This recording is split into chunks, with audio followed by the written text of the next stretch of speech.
I know he has a son.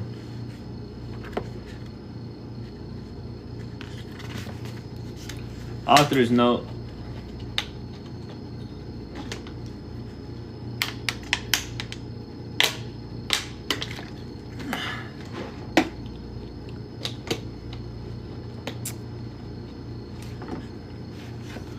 No one writes a novel. No one writes a long novel alone.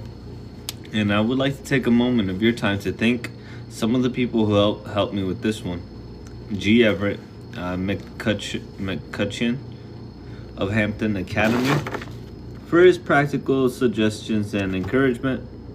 Dr. John Pearson of Old Town, Maine, medical examiner of Penobscot County and member in good standing of that most excellent medical specialty.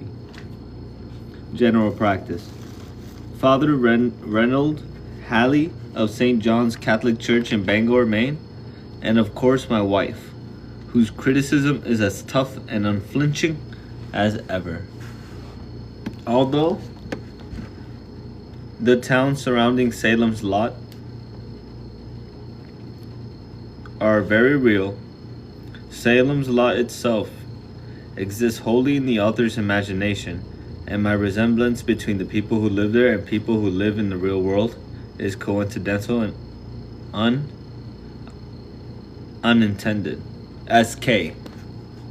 Who's that? It's gotta be Stephen King.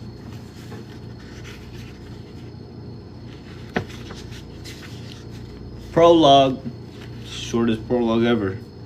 Old friend, what are you looking for? After those many years abroad you come, with images you tended under foreign skies, far away from your own land. George Sepphoris.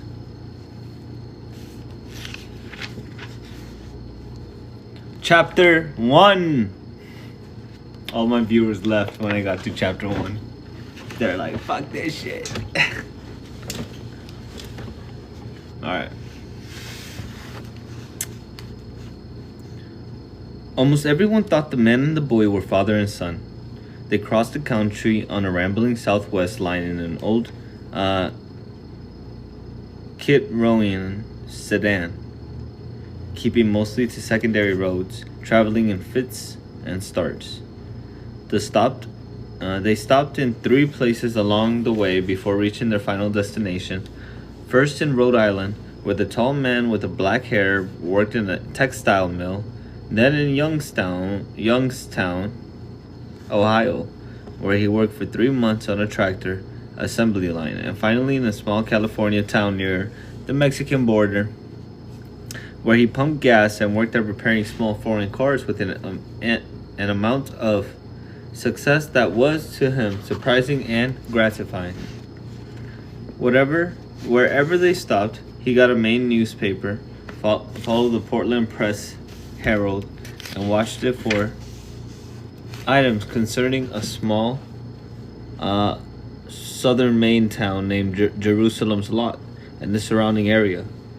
There were such items from time to time. He wrote an outline of a novel in a motel rooms before they hit Central Falls, Rhode Island, and mailed it to his agent. He had been a mildly successful novelist a million years in a town when the darkness had not come over his life. The agent took the outline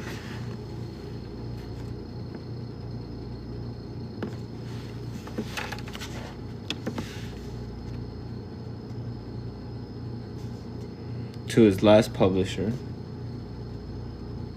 who expressed polite interest but no inclination to part with any advance money. Please and thank you, he told the boy as he tore the agent's letter up. We're still free. He said it without too much bitterness and said aboard about the book anyway. The boy did not speak much. His face retained a perpetual pinched look, and his eyes were dark, as if they always scanned some bleak inner horizon in the diners and gas stations where they stopped along the way. He was polite and nothing more. He didn't seem to want the tall man out of his sight, and the boy seemed nervous even when the man left him to use the bathroom. He refused to talk about the town of Jerusalem's Lot, Although although the tall man tried to raise the topic from time to time, and he would not look at the Portland newspapers, the man sometimes deliberately left around. When the book was written, wait, what book?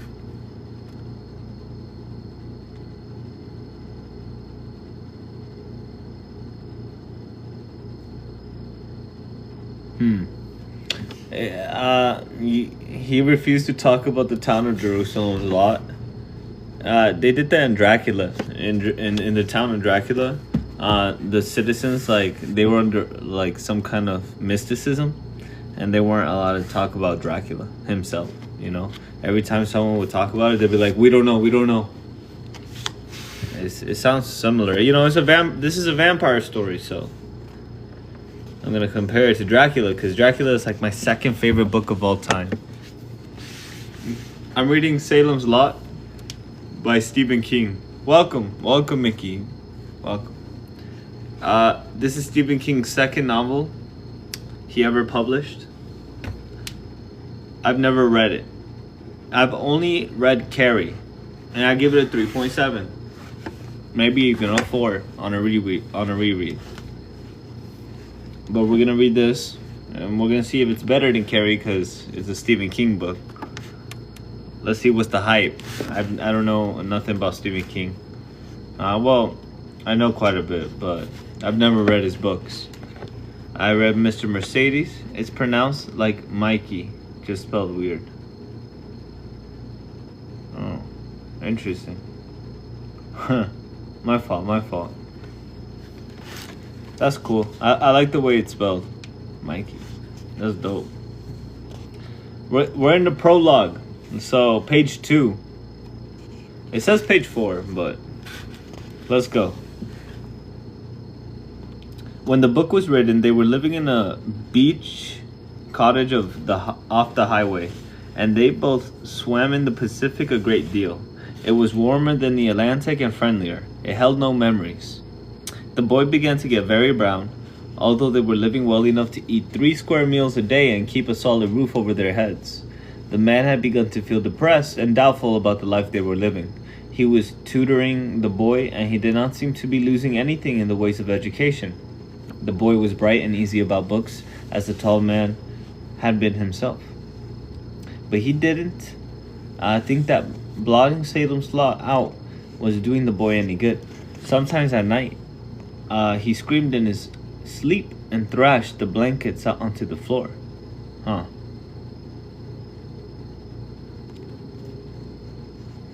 A letter came from New York. The tall man's agent said that Random House was offering $12,000 in advance, and a book club sale that was almost certain. Was it okay? It was. The man quit his job at the gas station, and he and the boy crossed the border. Chapter 2. That was the shortest chapter I've ever read.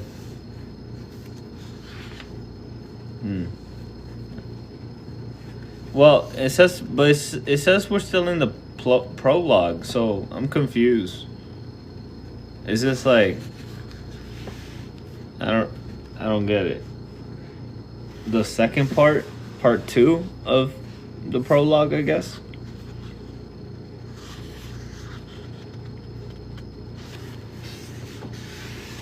Let's continue.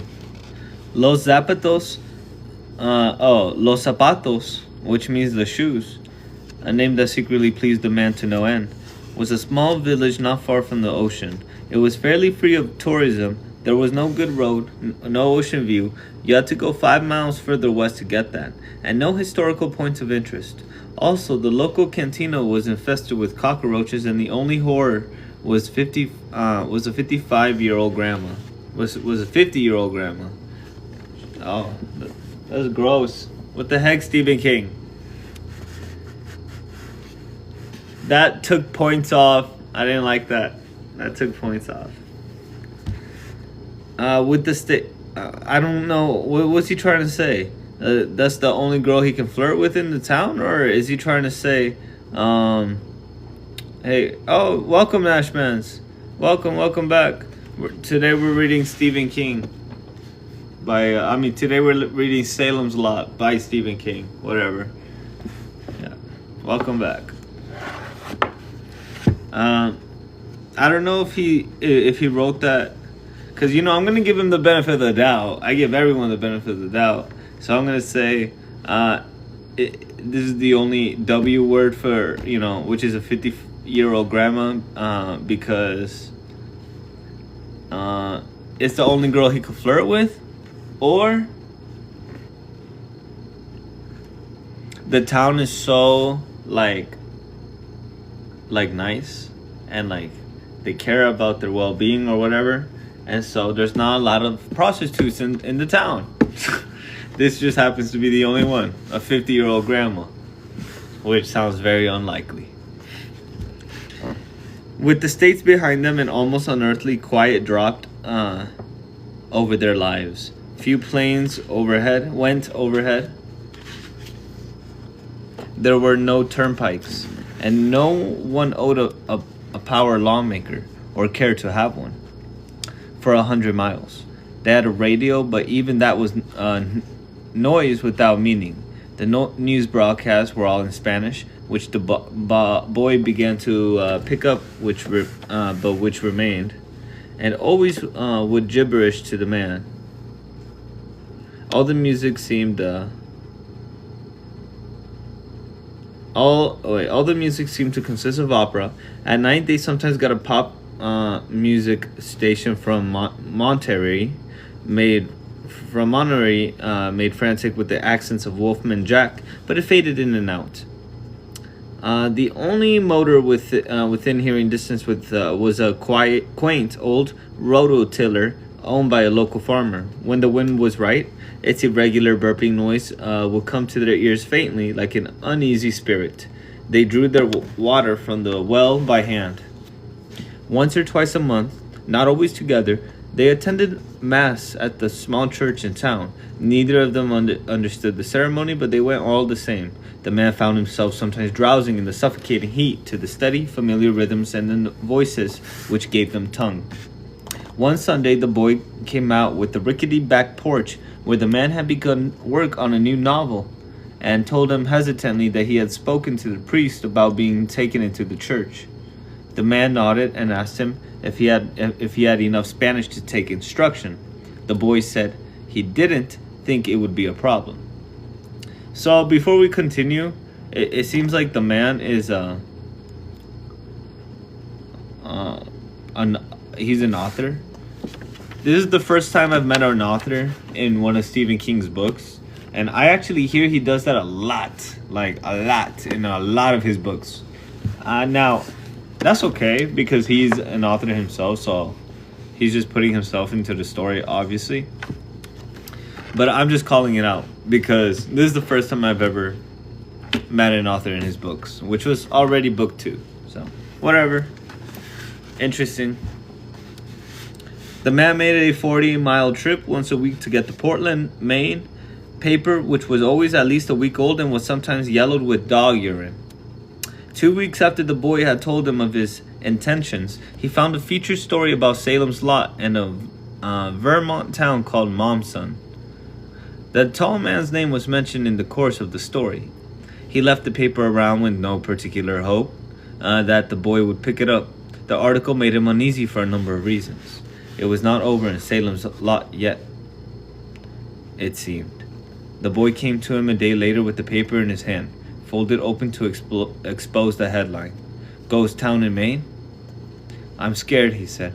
I am too, the tall man answered. Huh.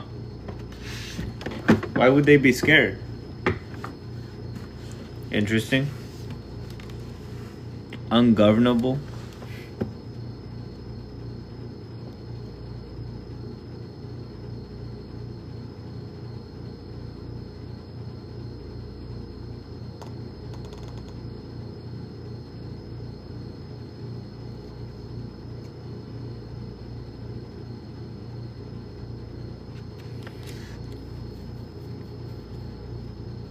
Who's the tall man?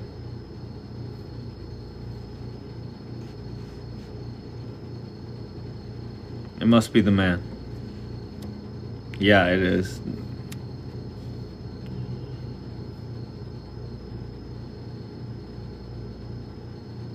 What's not over in Salem's lot?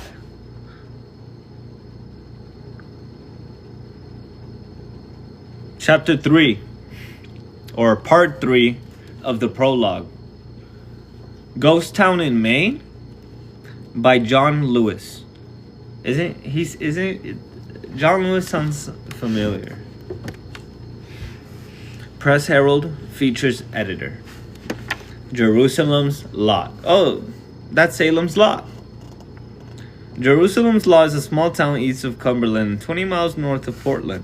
It is not the first town in American history to just dry up and blow away, and will probably not be the last, but it is one of the strangest. Ghost towns are common in the American Southwest, where communities grew up almost overnight around rich gold and silver lodes and then disappeared almost as rapidly when the veins of ore played out, leaving empty stores and hotels and saloons to rot emptily in desert silence. That was reading really good. Huh.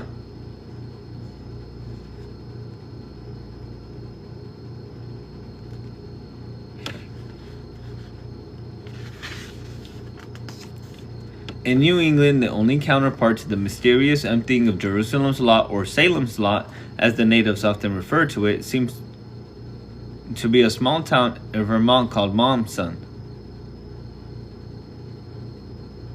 During the summer of 1923, Momson apparently just dried up and blew away, and all 312 residents went with it. Ooh. The houses and few small business buildings. It's Carrie! It must be Carrie! It's gotta be Carrie! If you read Carrie, it can't be Carrie, actually. It can't be Carrie. But she did have, spoilers. I don't want to say spoilers, but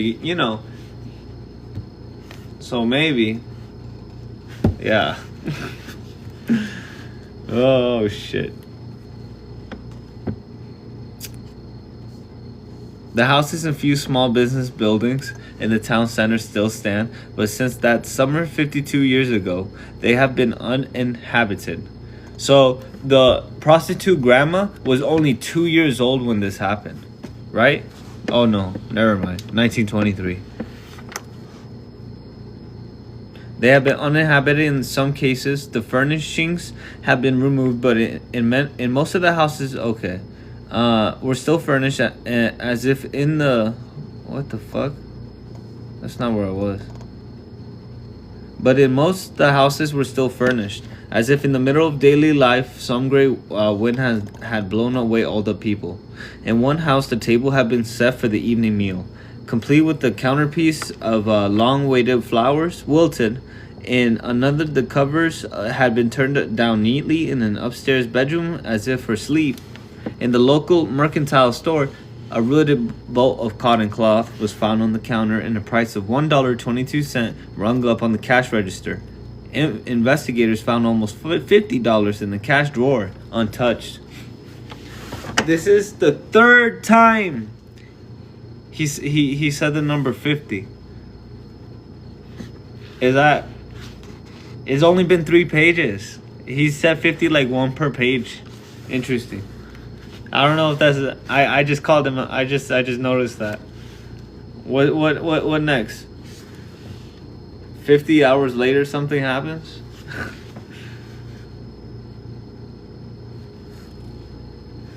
My cat. Moon does. She's like doing stuff.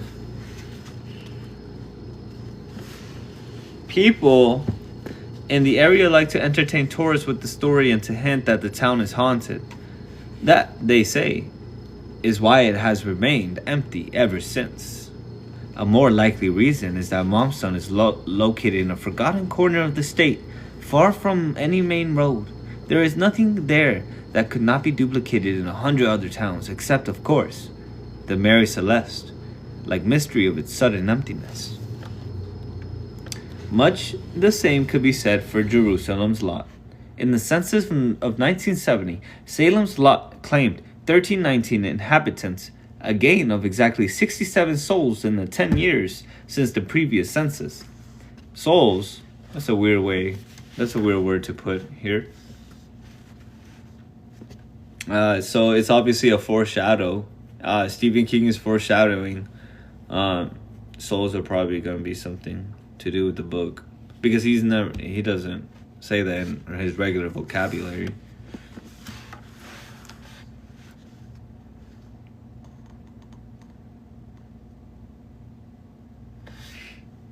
It is a sprawling, comfortable township, familiarly called the Lot by its previous inhabitants, where little of any note ever took place. The only thing the oldsters who regularly gathered in the park and around the stove in Crossen's agriculture market had to talk about was the fire of 51, when a carelessly tossed match started one of the largest forest fires in the state's history.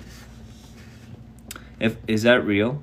If a man wanted to spin out his retirement in a small country town where everyone minded his own business, and the big event of any given week was apt to be the ladies' auxiliary bake-off, then the Lot would have been a good choice.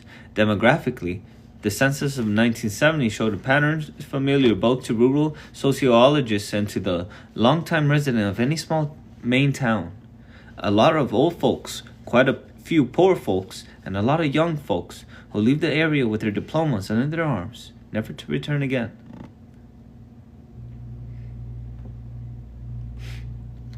But a little over a year ago, something began to happen in Jerusalem's Lot that was not usual. People began to drop out of sight. The larger proportion of these, naturally, haven't disappeared in the real sense of the word at all. The Lot's former constable, Parkins Gillespie, is living with his sister in Kittery. Charles James, owner of a gas station across from the drugstore, is now running a repair shop in neighboring Cumberland. Pauline Dickens has moved to L.A., and Rhoda Curtis is working with the St. Matthew's Mission in Portland. The list of disappearances could go on and on. What is mystifying about these found people is their unanimous unwillingness or inability to talk about Jerusalem's Lot and what, if anything, might have happened there. Parkins Gillespie simply looked at this reporter and lit a cigarette and said, "I just checked to leave. I just decided to leave." Charles James claims he was forced to leave because his business dried up with the town. Pauline Dickens, who worked as a waitress in the excellent cafe for years, never answered this reporter's letter of inquiry. And Miss Curtis refuses to speak of Salem's Lot at all. Some of the missing can be accounted for by educated guesswork and a little research. Lawrence Crockett, a local real estate agent who has disappeared with his wife and daughter, has left a number of questionable buildings, ventures, and land deals behind, including one piece of Portland land speculation where the Portland Mall and Shopping Center is now under construction. The Royce McDougals, also among the missing, had lost their infant some earlier in the year, and there was little to hold them in town. They might be anywhere. Others fit into the same category. According to State Police Chief Peter McPhee, we've got tracers out on a great many people from Jerusalem's Lot, but that isn't the only main town where people have dropped out of sight. Royce McDougall, for instance, left owing money to one bank and two finance companies. In my judgment, he was just a fly-by-nighter who decided to get out from under. Someday this year or next, he will use one of these credit cards he's got in his wallet, and the repossession men will land on him with both feet. In America, missing persons are as natural as cherry pie. We're living in an automobile-oriented society. People pick up stakes and move on every 2 or 3 years. Sometimes they forget to leave a forwarding address, especially the deadbeats. I'm popping off again. Hope this book is good. Yeah, bro.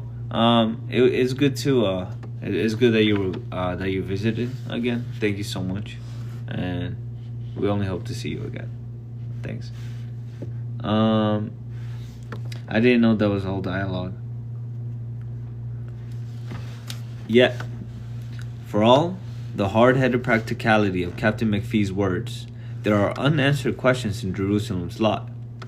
Henry, Petrie and his wife and son are gone, and Mr. Petrie, a Prudential Insurance Company executive, could hardly be called a deadbeat. The local mortician and the local librarian and the local beautician are also in the dead letter file, the list of a disquieting length. In the surrounding towns, the whispering campaign that is the beginning of legend has already begun. Salem's Lot is reputed to be haunted. Sometimes colored lights are reported hovering over the central main power lines that bisect the township, and if you suggest that the inhabitants of the lot have been carried off by UFOs, no one will laugh. There has been some talk of a dark coven of young people who are practically the black mass in town, and perhaps brought the wrath of God himself on the namesake of the Holy Land's holiest city. Others, of a less supernatural bent, remember the young men who disappeared in the Houston, Texas area some 3 years ago, only to be discovered in grisly mass graves. An actual visit to Salem's Lot makes such talk seem less wild.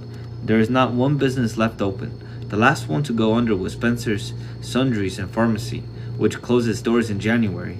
Crossan's Agriculture Store, the hardware store, Barlow and Straker's Furniture Shop, the Excellent Cafe, and even the municipal building are all boarded up. The new grammar school is empty, and so is the Tri-Town Consolidated High School, built in the lot in 1967. The school furnishings and the books have moved to make-do facilities in Cumberland pending a referendum vote in the other towns of the school district, but it seems that no children from Salem's Lot will be in attendance when the new school year begins.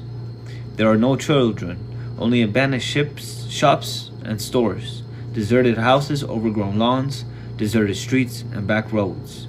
Some of the other people that the state police would like to locate or at least hear from include John Groggins, pastor of the Jerusalem's Lot Methodist Church, Father Donald Callahan, parish priest of St. Andrews, Mabel Wirtz, a local widow who is prominent in Salem's Lot church and social functions, a lot of church people, Lester and Harriet Durham, a local couple who both worked at Gates Mill and Weaving, Eva Miller, who ran a local boarding house.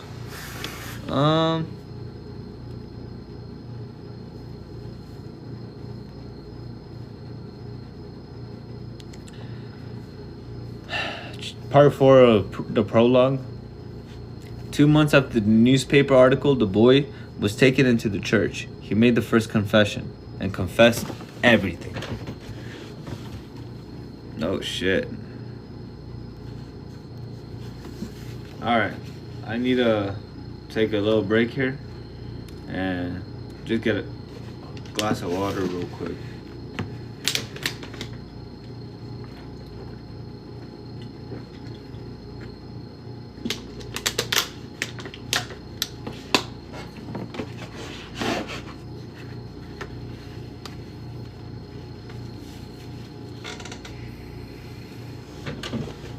All right.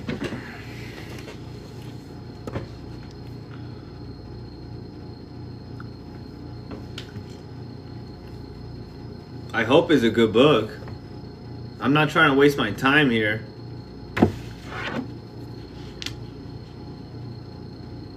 Am I hooked? I mean,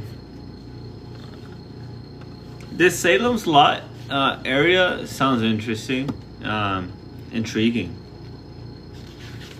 Like, I wish I wrote that, you know? Part 5 of the prologue. The village priest was an old man with white hair, and the face seemed into a net of wrinkles. His eyes peered out of the sun-beaten face with surprising life and avidity. They were blue eyes, very Irish. When the tall man arrived at his house, he was sitting on the porch and drinking tea. A man in a city suit stood beside him. The man's hair was parted in the middle and greased in a manner that reminded the tall man of photograph portraits from the 1890s. I don't even know what year it is. Yeah, it doesn't even say. Remember when they got the newspaper? You think it had a date? I don't think so. Ghost Town in May. Yeah, it doesn't even say the date. Alright, let's just move on. The man said stiffly, I am Jesus de la Remunos. Father Granson has asked me to interpret, as he has no English. Father Grasson has done my family a great service which I may not mention.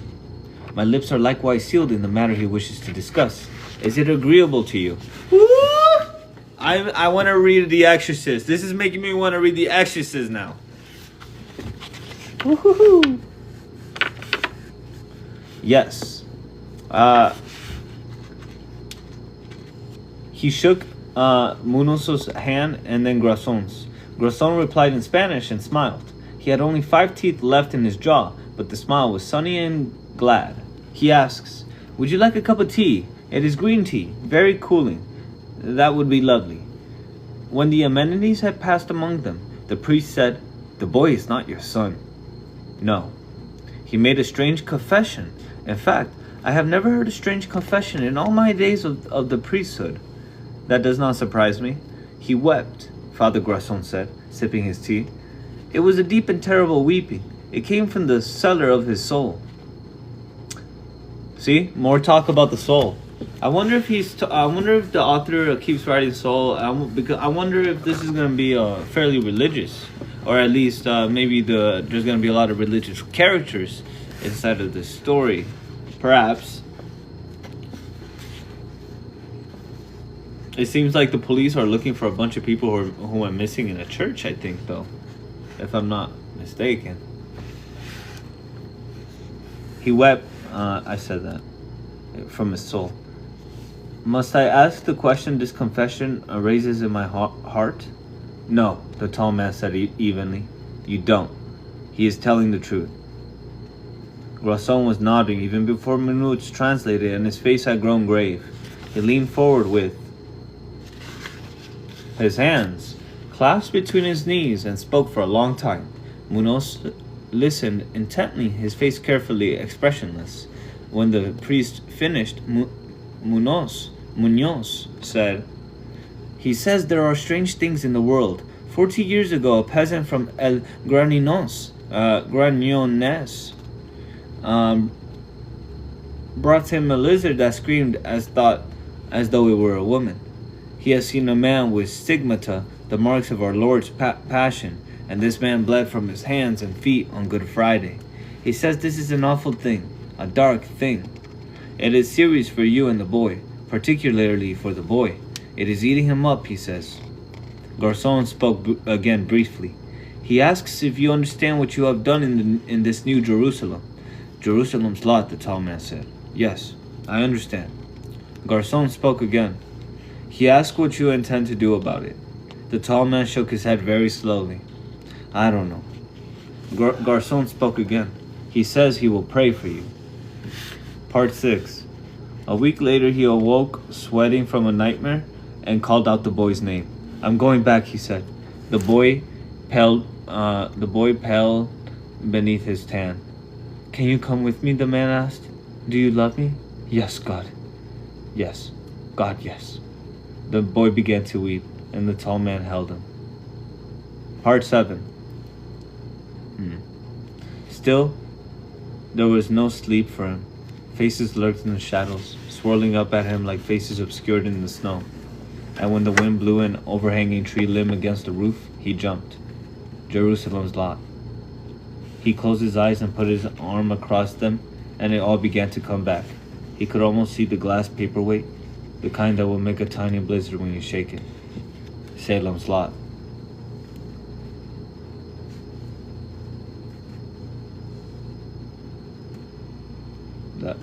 That was good.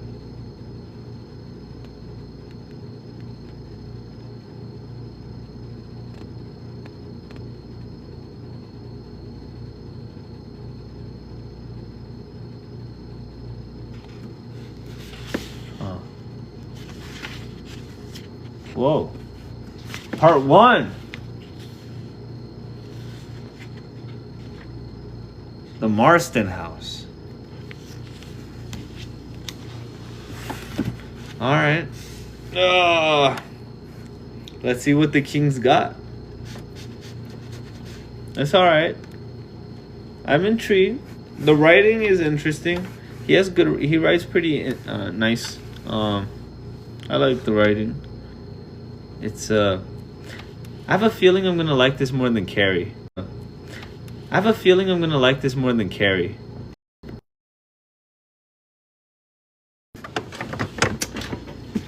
I like Carrie a lot. This is just more, probably gonna be more horror, and I really like horror. So, part 1, the Marston house. I live alone, so I don't know if I should have said that, but I want to see if the book can spook me. Part 1, the Marston house. Oh, I'm so excited! I'm finally reading another vampire book. I love Dracula so much, bro. Dracula was so good. Fuck. Second or third favorite book of all time, for real. Let's see what this one's got. No live organism can continue for long to exist sanely under conditions of absolute reality. Even larks and katydids are supposed by some to dream. Hill House, not sane, stood by itself against its hills, holding darkness within. It has stood for 80 years and might stand for 80 more. Within, walls continued upright, bricks met neatly, floors were firm, and doors were sensibly shut. Silence lay steadily against the wood and stone of Hill House, and whatever walked there, walked alone. Shirley Jackson. The Haunting of Hill House. Huh. I've never read it. I've never watched it because I want to read it. So I'll get there one day. That's cool. He shouted her out. So that's her writing. Huh. Interesting. And stone of Hill House. And whatever walked there, walked alone.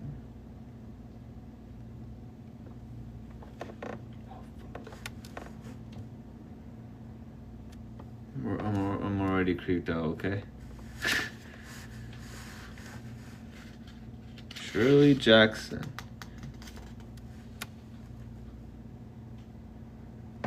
Moondust? Fuck, man. Come on. You're fucking scaring me. My cat. Chapter 1. This is the what the fuck was that in the beginning? Ben. Part 1. 1. Oh my god. There's 3 ones in one page. What the hell? 1. What is one is going on? What is going on? And 1 viewer. I love you, man. I love you. Let's do this. Chapter 1, Ben 1. By the time he had passed Portland going north on the turnpike, Ben Mears had begun to feel a not unpleasurable tingle of excitement in his belly. It was September 5th. Oh, that's the day before my birthday. 1975. I wasn't even born. And summer was enjoying her final grand fling. The trees were bursting with green. The sky was a high, soft blue. And just over the foul-mouthed town line, he saw 2 boys walking a road parallel to the expressway of fishing rods settled on their shoulders like carbines. That was good. He switched to the travel lane, slowed to the... What, bro? I'm fucking reading a horror book. Damn. I thought I heard something. I'm so scared. I bet you he's gonna not even have any vampires for like 200 pages. I don't know. I heard that Stephen King, he has a long, sometimes he has a slow, it's like a slow build. So, yeah.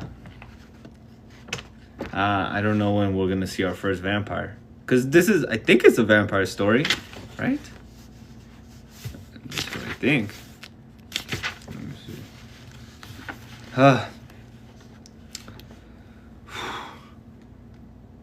He slowed to the minimum turnpike speed and began to look for anything that would jog his memory.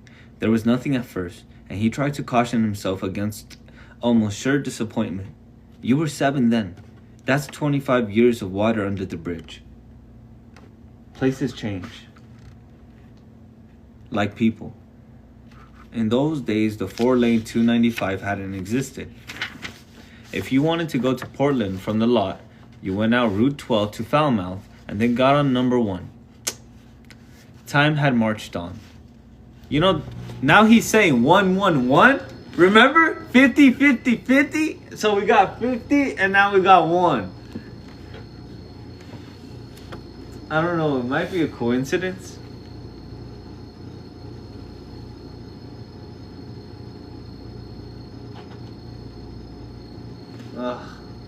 But I'm not sure.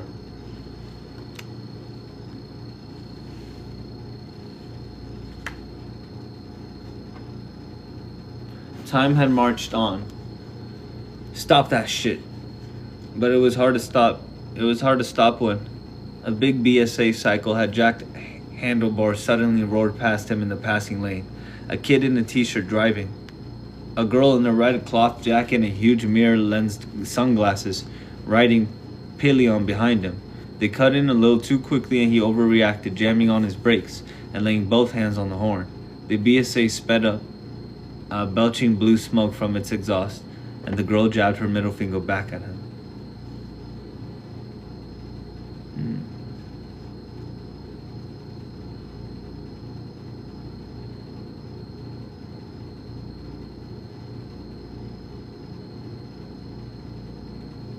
He resumed speed, wishing for a cigarette. His hands were trembling slightly. The BSA was almost out of sight now, moving fast. The kids.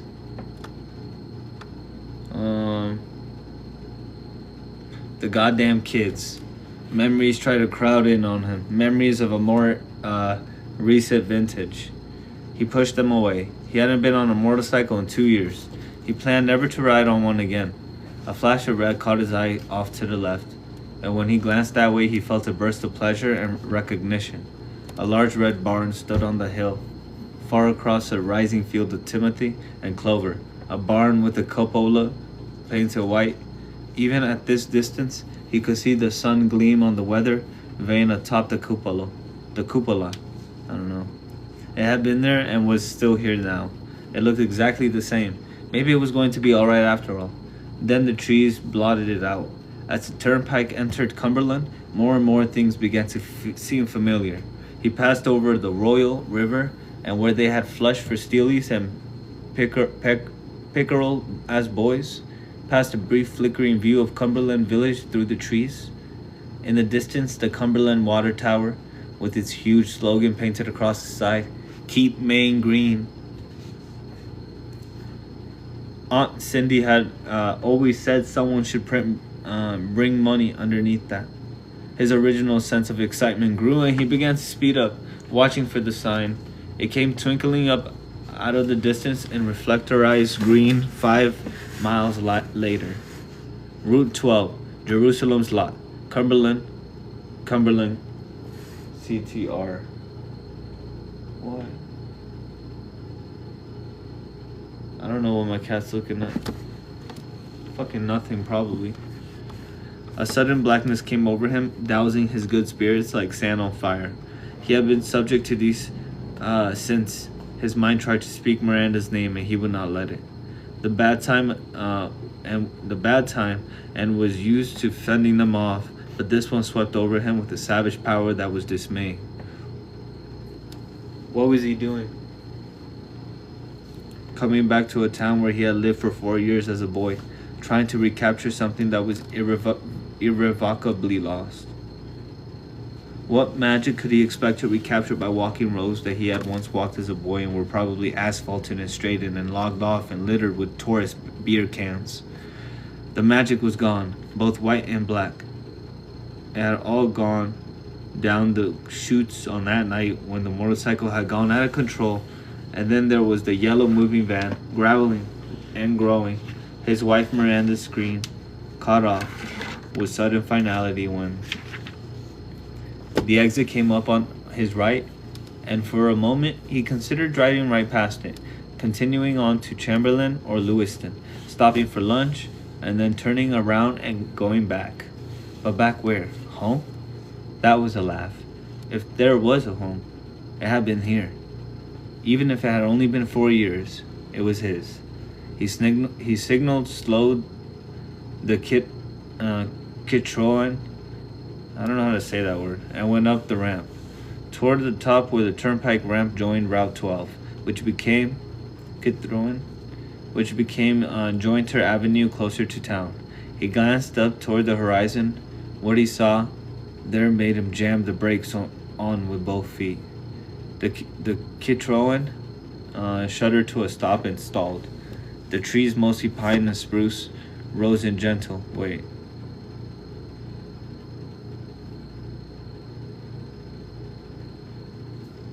slopes toward the east, seeming to almost crowd against the sky at the limit of vision. From here the town was not visible. Only the trees, and in the distance where those trees against the sky, rose against the sky, the peaked gable roof of the Marston house. He gazed at it, fascinated. Warring emotions crossed his face with kaleidoscopic swiftness. Fuck.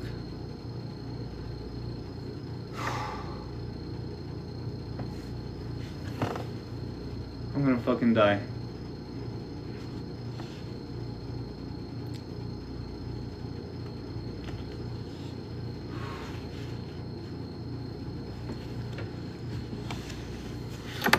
He gazed at it, fascinated.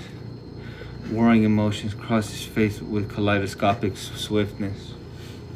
Still here, he murmured aloud. By God.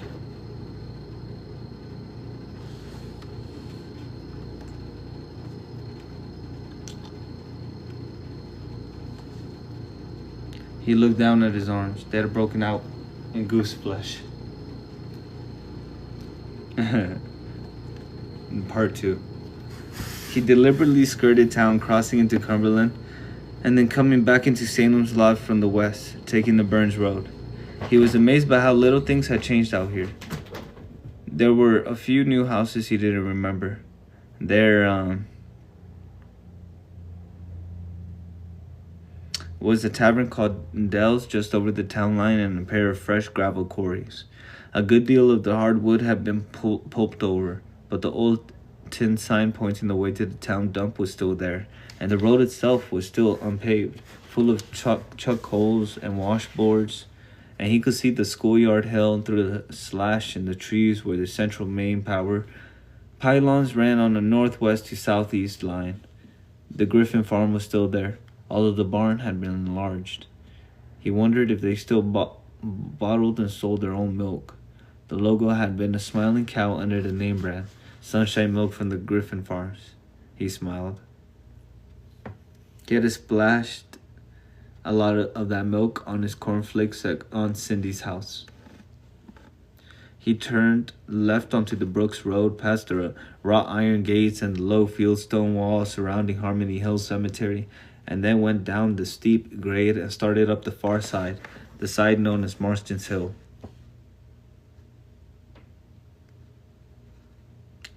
At the top, the trees fell away on both sides of the road. On the right, you could look right down into the town proper, Ben's first view of it. On the left, the Marston house. He pulled over and just got out of the car. It was just the same. There was no difference, not at all. He might have last seen it yesterday. The witch grass grew wild and tall in the front yard, obscuring the old frost-heaved flagstones that led to the porch. Churring crickets sang in it, and he could see grasshoppers jumping in erratic parabolas. The house itself looked toward town. It was huge and rambling and sagging. its windows haphazardly boarded shut, giving it that sinister look of all old houses that have been empty for a long time. The paint had been weathered away, giving the house a uniform gray look. Windstorms had rippled many of the shingles off, and the heavy snowfall had punctured in the west corner of the main roof, giving it a slumped, hunched look. A tattered "No Trespassing" sign was nailed to the right-hand newel post. Ooh, that was good. That was pretty good. He felt a strong urge to walk up that overgrowth path, past the crickets and hoppers that would jump around his shoes, climb the porch, peek between the haphazard boards into the hallway or the front room. Perhaps try the front door if it was unlocked. Go in.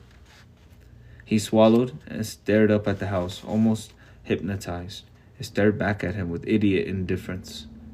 You walked down the hall, smelling wet plaster and rotting wallpaper, and mice would skitter in the walls. There would still be a lot of junk lying around, and you might pick something up, a paperweight maybe, and put it in your pocket. Then, at the end of the hall, instead of going through into the kitchen, you could turn left and go up the stairs. You feel your feet gritting in the plastered dust, which had sifted down the ceiling over the years.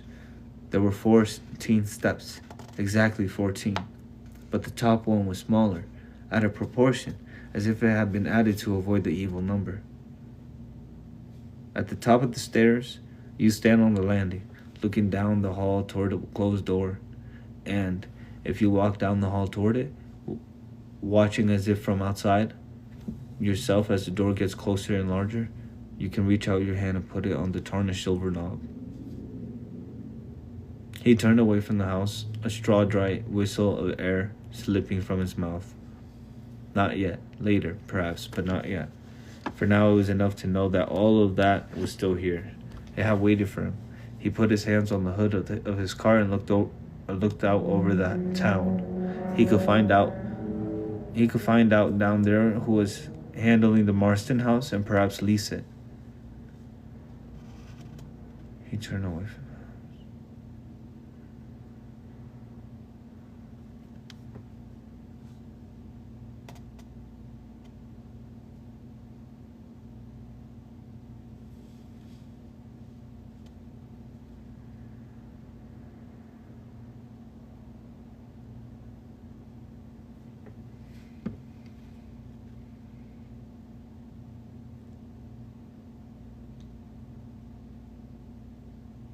Not yet. Later, perhaps, but not yet. For now, it was enough to know that all of this was still here. I waited for him. He put his hands on the hood of his car and looked out over the town. He could find out that down there who was handling the Marston house and perhaps lease it. The kitchen would make an adequate writing room, and he could bunk down in the front parlor. But he wouldn't allow himself to go upstairs, not unless it had to be done. He got in his car, started it, and drove down the hill to Jerusalem's Lot. I think that's like the third chapter where we end with Salem's Lot. It better be good, Steven. He's over here hyping up Jerusalem's Lot. Jerusalem's Lot. Well, you better give me something. Can it top the moat in God's eye, though? Maybe. The Moat in God's Eye is not my top 5 favorite books.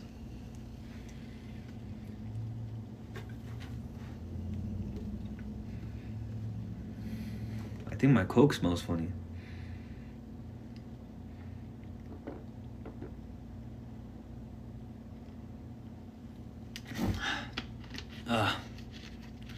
Whew.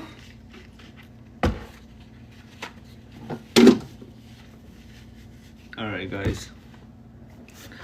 Let's do this. Let's read some Salem's Lot. Let's see what you got.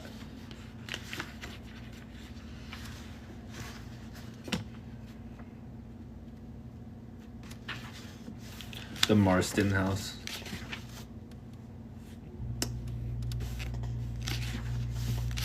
So that was Ben.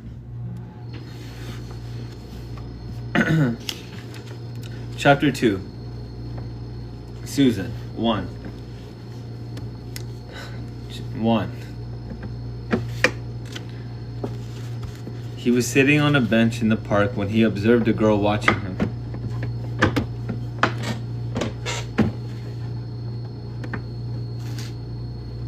She was a very pretty girl, and there was a silk scarf tied over her light blonde hair.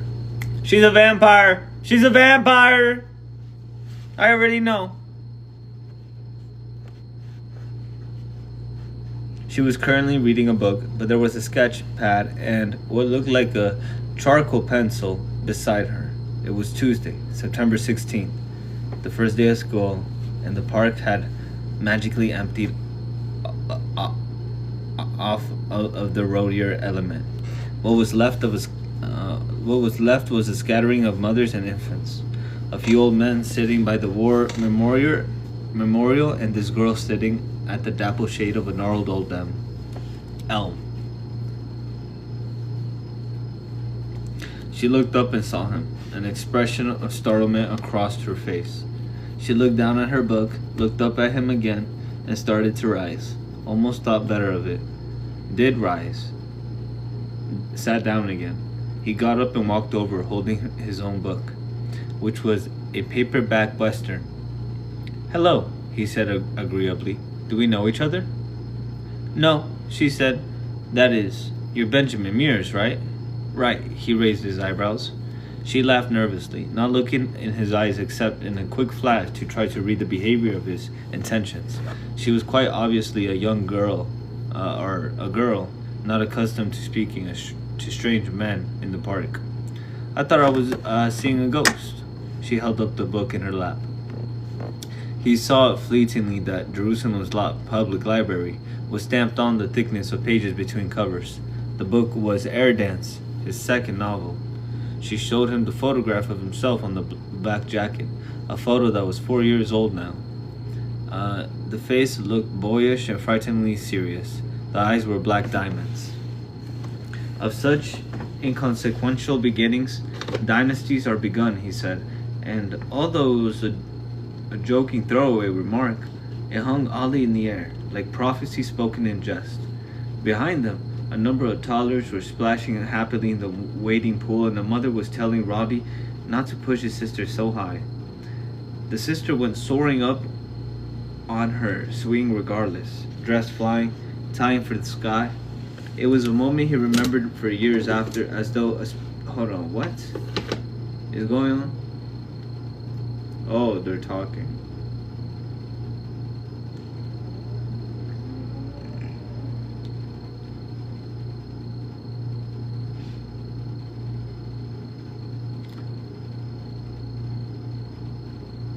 Behind them, a number of toddlers were splashing happily in the wading pool, and a mother was telling Roddy not to push his sister so high. The sister went soaring up on her swing regardless, dress flying, trying for the sky. It was a moment he remembered for years after. And though a special small slice had been cut from the cake of time, if nothing fires between two people, such an instant simply falls back into the general wreck of memory. Then she laughed and offered him the book. "Will you autograph it?" "A library book? I'll buy it from them and replace it." He found a mechanical pencil in his sweater pocket, opened the book to the flyleaf, and asked, "What's your name?" "Suzanne Norden." He wrote quickly without thinking. "For Suzanne Norden, the prettiest girl in the park. Warm regards, Ben Mears." He added the date below his signature and slashed notation. "Now you'll have to steal it," he said, handing it back. "Air Dance is out of print, alas." "I'll get a copy from one of those book finders in New York," she hesitated, and this time her glance at his eyes was a little longer. "It's an awfully good book." "Thanks. When I take it down and look at it, I wonder how it ever got published." "Do you take it down often?" "Yeah, but I'm trying to quit." She grinned at him, and they both laughed, and that made things more natural. Later, he would have a chance to think how easily this had happened, how smoothly. The thought was never a comfortable one. It conjured up an image of fate, not blind at all, but equipped with sentient 20/20 vision and intent on grinding helpless mortals between the great milestones of the universe to make some unknown bread. I read Conway's Daughter too. I love that. I suppose you hear that all the time. Remarkably little, he said honestly. Miranda had also loved Conway's Daughter, but most of his coffee house friends had been noncommittal and most of the critics had clobbered it. Well, that was critics for you. Plot was out, masturbation in. Well, I did. Have you read the new one? Billy said keep going. Not yet. Miss Coogan at the drugstore says it's pretty racy.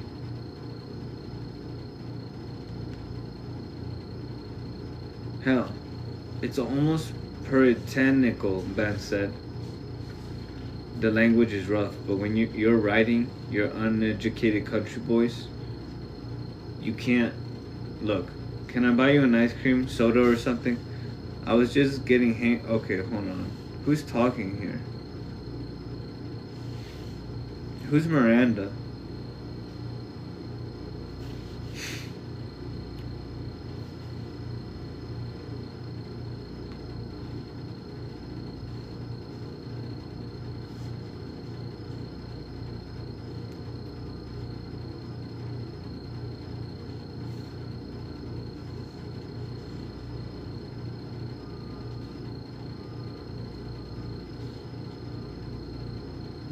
Hell, it's almost puritanical, Ben said. The language is rough, but when you're writing about uneducated country boys, you can't. Look, can I buy you an ice cream soda or something? I was just getting a hanker on for one. She checked his eyes for a third time, then smiled warmly. Sure, I'd love one. They're great in Spencer's. That was the beginning of it. The beginning of what?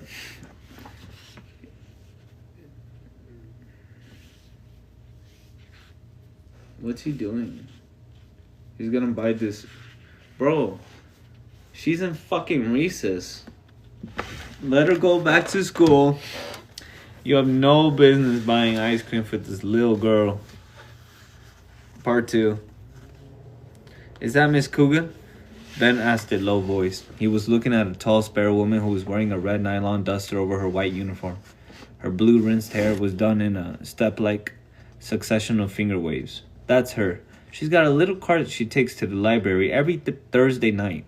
She fills out reserve cards by the ton and drives Miss Starcher crazy. They were seated on red leather stools at the soda fountain. He was drinking a chocolate soda. Hers was strawberry. Spencer's also served as the local bus depot, and from there, and from where they sat, they could look through an old-fashioned scrolled arch and into the waiting room, where a solitary young man in Air Force blue sat grimly with his feet planted around his suitcase. Doesn't look happy to be going wherever he's going, does he? She said, following his glance. Leaves over, I imagine, Ben said. Now he thought, she'll ask if I've ever been in the service, but instead, I'll be on that 10:30 bus one of these days. Goodbye, Salem's lot. Probably I'll be looking just as glum as that boy. Where? New York, I guess, to see if I can't finally become self-supporting. What's wrong with right here? How old is this girl? I can't tell anymore. The lot? I love it. But my folks, they'd always be sort of looking over my shoulder. That's a bummer. And the lot doesn't really have that much to offer the young career girl. She shrugged and dipped her head to suck at her straw. Her neck was tan, beautifully muscled. She was wearing a colorful print shift that hinted at a good figure. What kind of job are you looking for? She shrugged. I've got a BA from Boston University. Not worth the paper it's printed on, really. Art major, English minor. The original Dispo duo. Strictly eligible for the educated idiot category. I'm not even trained to decorate an office. Some of the girls I went to high school with are holding down plump secretarial jobs now. I never got beyond personal typing one myself. I myself. So what does that leave? Oh, maybe a publishing house, she said vaguely. Or some magazine, advertising maybe. Places like that can always use someone who can draw on command. I can do that. I have a portfolio. Do you have offers? He asked gently. No. No. But you don't go to New York without offers, he said. Believe me, you'll wear out the heels on your shoes. She smiled uneasily. I guess you should know. Have you sold stuff locally? Oh, yes. She laughed abruptly. My biggest sell to date was to the Cinex Corporation. They opened a new triple cinema in Portland and thought 12 paintings at a crack to hang in their lobby. Paid $700. I made a down payment on my little car. You ought to take a hotel room for a week or so in New York, he said, and hit every magazine and publishing house you can find with your portfolio. Shit.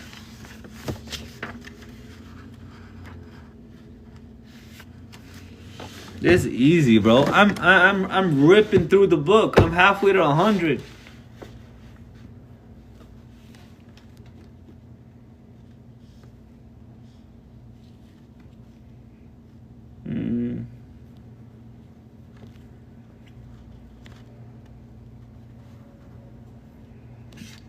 They opened a new triple cinema in Portland and bought 12 paintings at a crack to hang in their lobby. Paid $700. I made a down payment on my little car. You ought to make a hotel room for a week or so in New York, he said, and hit every magazine and publishing house you can find with your portfolio. Make your appointment 6 months in advance so the editors and personal guys don't have anything on their calendars. But for God's sake, don't just haul steaks for the big city. What about you? She asked, leaving off the straw and spooning ice cream. What are you doing in the thriving community of Jerusalem's Lot, Maine? Population 1,300? He shrugged. Trying to write a novel. She was instantly alight with excitement. In the lot? What's it about? Why here? Are you? He looked at her gravely. You're dripping. Oh, I am. Sorry. She mopped the base of her glass with a napkin. Say, I didn't mean to pry. I'm really not gushy as a rule. No apology needed, he said. All writers like to talk about their books. Sometimes when I'm lying at bed at night, I make up a Playboy interview about me. Waste of time. They only do authors if their books are big on campus. The Air Force youngster stood up. A Greyhound was pulling up to the curb out front, air brakes chuffing. I lived in Salem's Lot for 4 years as a kid, out on the Burns Road. The Burns Road? There's nothing out there now, but the marshes and the little graveyard, Harmony Hill they call it. I lived with my Aunt Cynthia Stowens. My dad died, see, and my mom went through kind of a nervous breakdown. So she farmed me out to Aunt Cindy while she got her act back together. Aunt Cindy put me on a bus back to Long Island, and my mom just about a month after the big fire. He looked at his face in the mirror behind the soda fountain. I cried on the bus going away from Mom, and I cried on the bus going away from Aunt Cindy and Jerusalem's Lot. I was born the year of the fire, Susan said. The biggest damn thing that ever happened to this town, and I slept through it. Ben laughed. That makes you about 7 years older than I thought in the park. Really? She looked pleased. Thank you. I think. Your aunt's house must have burned down. Yes, he said. That night it was one of my clearest memories. Some men with Indian pumps on their backs came to the door and said we'd have to leave. It was very exciting. Aunt Cindy dittered around, picking things up and loading them into her Hudson. Christ, what a night. Was she insecure? Was she insured? No, but the house was rented and we got just about everything valuable into the car except for the TV. We tried to lift it and couldn't even budge it off the floor. There was a video king with a 7-inch screen and a magnifying glass over the picture, too. Hell on the eyes.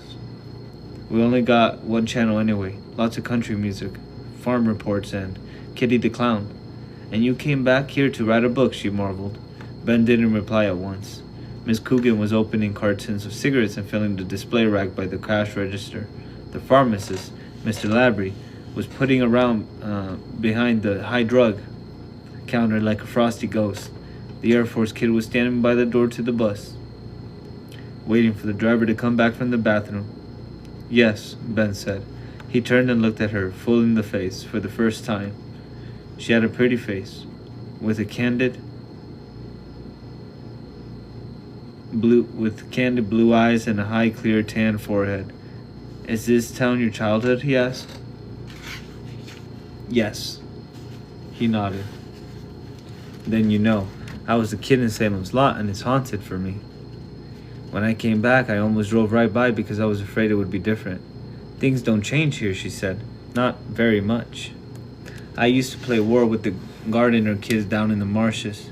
Pirates out by Royals Pond captured a flag and hide-and-go-seek in the park. My mom and I knocked around some pretty hard places after I left Aunt Cindy. She killed herself when I was 14, but most of the magic dust had rubbed off me long before that. Where there was of it was here, and it's still here. The town hasn't changed much. That much.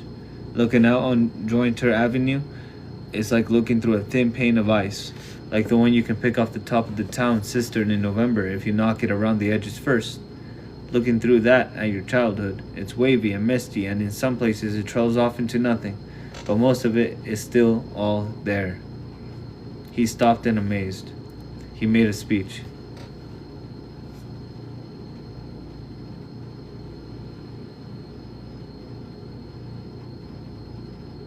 You talk just like your book, she said, awed. He laughed. I never said anything like that before, not out loud. What did you do after she died? Knocked around, he said briefly. Eat your ice cream. She did. Some things have changed, she said after a while. Mr. Spencer died. Do you remember him? Sure. Every Thursday night, Aunt Cindy came into town to do her shopping at Crossan's store, and she sent me in here to have a root beer. That was when it was on draft. Real Rochester root beer. She'd give me a handkerchief with a nickel wrapped up in it.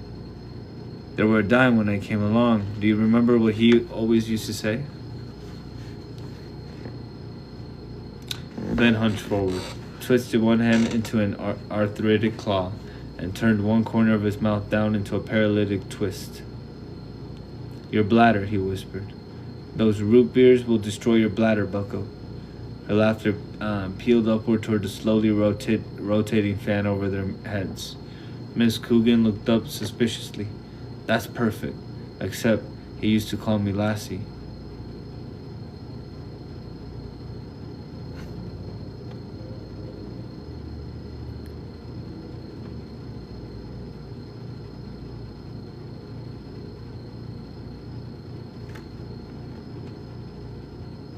They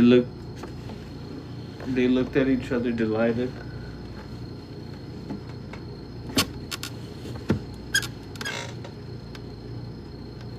Say, would you like to go to a movie tonight? He asked. I'd love to. What's closest? She giggled. The Cynics in Portland, actually, where the lobby is decorated with the deathless paintings of Suzanne Norton. Where else? What kind of movies do you like? Something exciting with a car chase in it? Okay. Do you remember the Nordica that was right here in town? Sure. It closed in 1968. I used to go on double dates there when I was in high school. I knew it. I suspected she was a college kid. How old is this guy, though? We threw popcorn on boxes at the screen when the movies were bad. She giggled. They usually were. They used to have those old Republic serials, he said. Rocket Man, The Return of Rocket Man, Crash Callahan and the Voodoo Death God. That was before my time. Whatever happened to it? That's Larry Crockett's real estate office now, she said. The drive-in over in Cumberland killed it, I guess. That and TV. They were silent for a moment, thinking their own thoughts. The Greyhound clock showed 10:45 a.m. They said in chorus, "Say, do you remember?" They looked at each other, and this time Miss Coogan looked up at both of them when the laughter rang out. Even Mr. Labrie looked over. They talked for another 15 minutes until Suzanne told them reluctantly that she had errands to run, but yes, she could be ready at 7:30. When they went different ways, they both marveled over the easy, natural, coincidental impingement of their lives. Ben strolled back down Jointer Avenue, pausing at the corner of Brock Street to look casually up at the Marston house. He remembered that the Great Forest Fire of 1951 had burned almost to its very yard before the wind had changed. He thought, maybe it should have burned. Maybe that would have been better.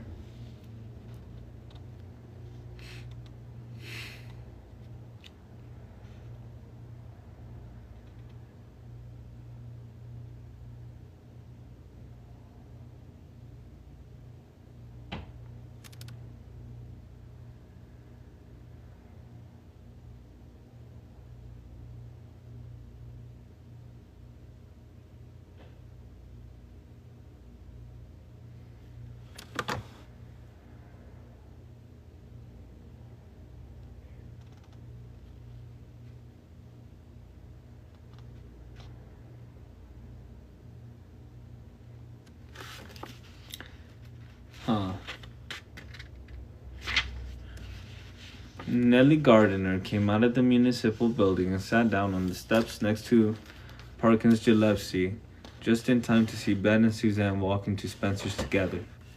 Parkins was smoking a Pall Mall and cleaning his yellowed fingernails with a pocket knife. "That was the writer fellow, ain't it?" Nolly asked. "Yup." "Was that Susie Norton with him?" "Yup." "That's interesting," Nolly said, and hitched his garrison belt. His deputy's star glittered importantly on his chest.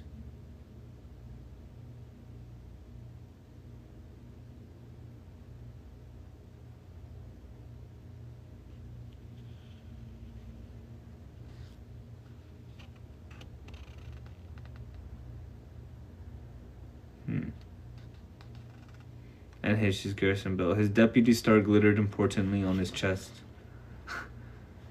He had sent away to a detective magazine to get it. The town did not provide the deputy constables with badges. Parkins had one, but he carried it in the wallet, something Nolly had never been able to understand. Of course, everybody in the lot knew he was the constable, but there was such a thing as tradition. There was such a thing as responsibility. When you were an officer of the law, you had to think about both. Nolly thought about them both often, although he could only afford to deputy part-time. Parkins's knife slipped and slit the cuticle of his thumb. "Shit," he said mildly. "You think he's a real writer, Park?" "Sure he is. He's got 3 books in his library." "True. Or made up." "Made up." Parkins put his knife away and sighed. "Floyd Tibbets ain't going to like some guy making time with his woman. They ain't married," Parkins said, "and she's over 18. Floyd ain't going to like it." "Floyd can crap in his hat and wear it backward for all of me," Parkins said. He crushed his smoke on the step, took a secret box out of his pocket, put the dead butt inside, and put the box back in his pocket. "Where's that writer fella living?" "Down to Evelyn's," Parkins said. He examined his wounded cuticle closely. He was up looking at the Marston house the other day. Funny expression on his face. "Funny? What do you mean?" "Funny, that's all." Parkins took his cigarettes out. The sun felt warm and good on his face. Then he went to see Larry Crockett. Wanted to lease the palace. "The Marston place?" "Yup." "What is he, crazy?" "Could be." Parkins brushed a fly from the left knee of his pants and watched it buzz away into the bright morning. Old Larry Crockett's been a busy one lately. I hear he's gone and sold the village wash tub. Sold it a while back, as a matter of fact. What, that old laundromat? Yup. What would anyone want to put in there? Don't know. Well, Nolly stood up and gave his bell another hitch. Think I'll take a turn around town.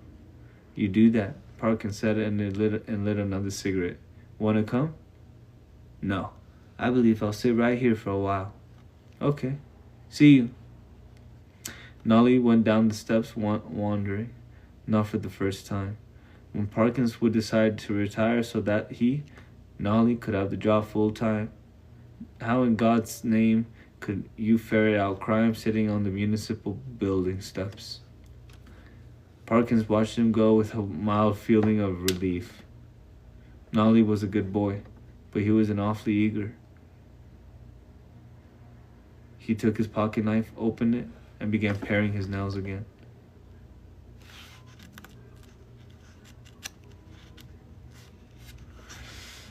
Huh. Interesting.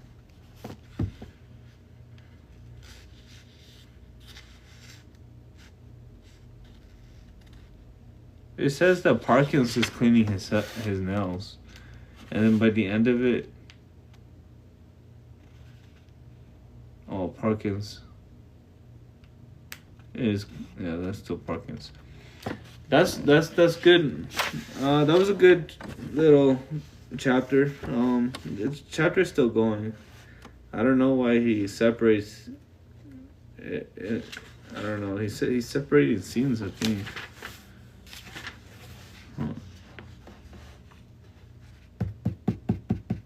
I need a glass of water. I'll be back. Let's see. How do I pause this? Let's see. How do I pause this?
What's up? I'm back.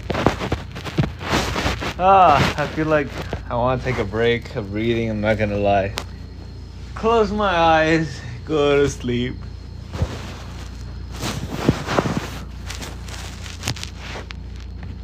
No candy. I got places to go, people to meet. I'm trying to debate books and art with people. I need all this inside of my brain.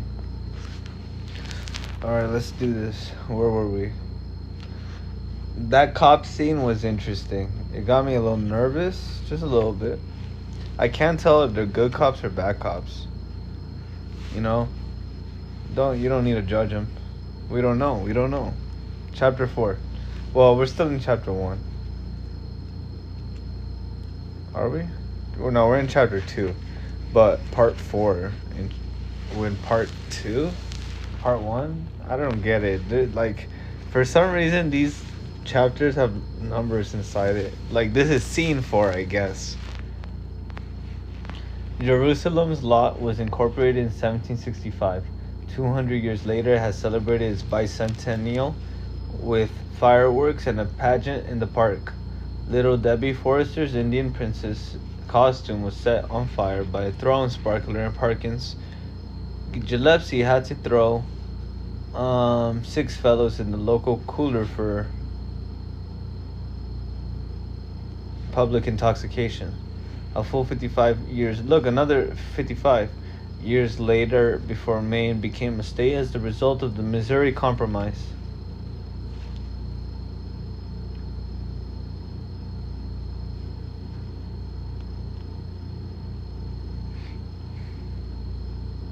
Oh. So little Debbie Forrester's Indian princess costume was set on fire by a thrown sparkler. Or a Carrie and Parkins Gillespie had to throw 6 fellows in the local cooler for public intoxication. A full 55 years before Maine became a state as a result of the Missouri Compromise. The town took its peculiar name from a fairly prosaic occurrence. One of the area's earliest residents was a dour, gangling farmer named Charles Belknap Tanner. He kept pigs, and one of the large sows was named Jerusalem. Jerusalem broke out of her pen one day at feeding time, escaped into the nearby woods, and went wild and mean. Tanner warned small children off his property for years afterward by leaning over his gate and croaking at them in ominous gore crow tones. "Keep ye out Jerusalem's wood lot, if ye want to keep ye guts in ye belly." The warning took hold, and so did the name. It proves little except that perhaps in American, even a pig can aspire to immortality. The main street, known originally as the Portland Post Road, had been named after Elias Jointer in 1896. Jointer, a member of the House of Representatives for 6 years, up until his death, which was caused by syphilis at the age of 58, was the closest thing to a personage that the law could boast, with the exception of Jerusalem, the pig Pearl Ann Butts, who ran off to New York City in 1907 to become a Siegfried girl. Brock Street crossed Jointer Avenue dead center and at right angles, and the township itself was nearly circular, although a little flat on the east, where the boundary was the meandering Royal River. On a map, the two main roads gave the town an appearance very much like a telescopic sight. The northwest quadrant of the site was North Jerusalem, the most heavily wooded section of the town. It was the high ground, although it would not have appeared very high to anyone except perhaps a Midwesterner. The tired old hills, which were honeycombed with old logging roads, sloped down gently toward the town itself, and the Marston house stood on the last of these. Much of the northeast quadrant was open land, hay, timothy, and alfalfa. The Royal River ran here, an old river that had cut its banks almost to the base level. It flowed under the small wooden Brock Street Bridge and wandered north in flat, shining arcs until it entered the land near the northern limits of the town, where solid granite lay close under the thin soil. Here it had cut 50-foot stone cliffs over the course of 1,000,000 years. The kids called it Drunk's Leap because a few years back, Tommy Rathbun, Verge Rathbun's tosspot brother, staggered over the edge while looking for a place to take a leak. The Royal fed the mill polluted Androscoggin, but had never been polluted itself. The only industry the lot had ever boasted was a sawmill, long since closed. In the summer months, fishermen casting from the Brock Street Bridge were a common sight. A day when you couldn't take your limit out of the Royal was a rare day.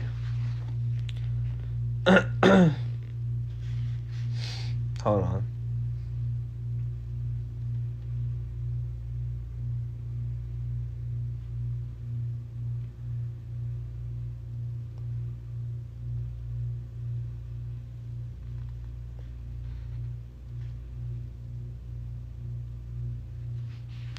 Damn, some kid poisoned it or polluted the water because he had to take a piss. That's stupid. You dumbass.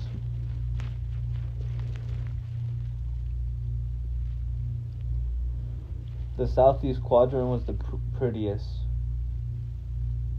The land rose again, but there was no ugly blight of fire or any of the topsoil ruin that is a fire's legacy.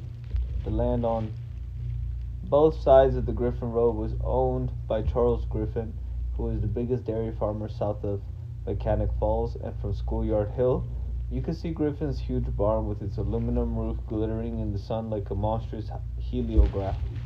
There were other farms in the tree area, and a good many houses that had been bought by the white-collar workers who commuted to either Portland or Lewiston, sometimes in autumn.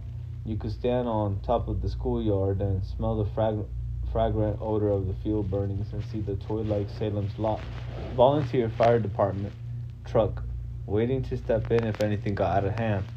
The lesson of 1951 had remained with these people.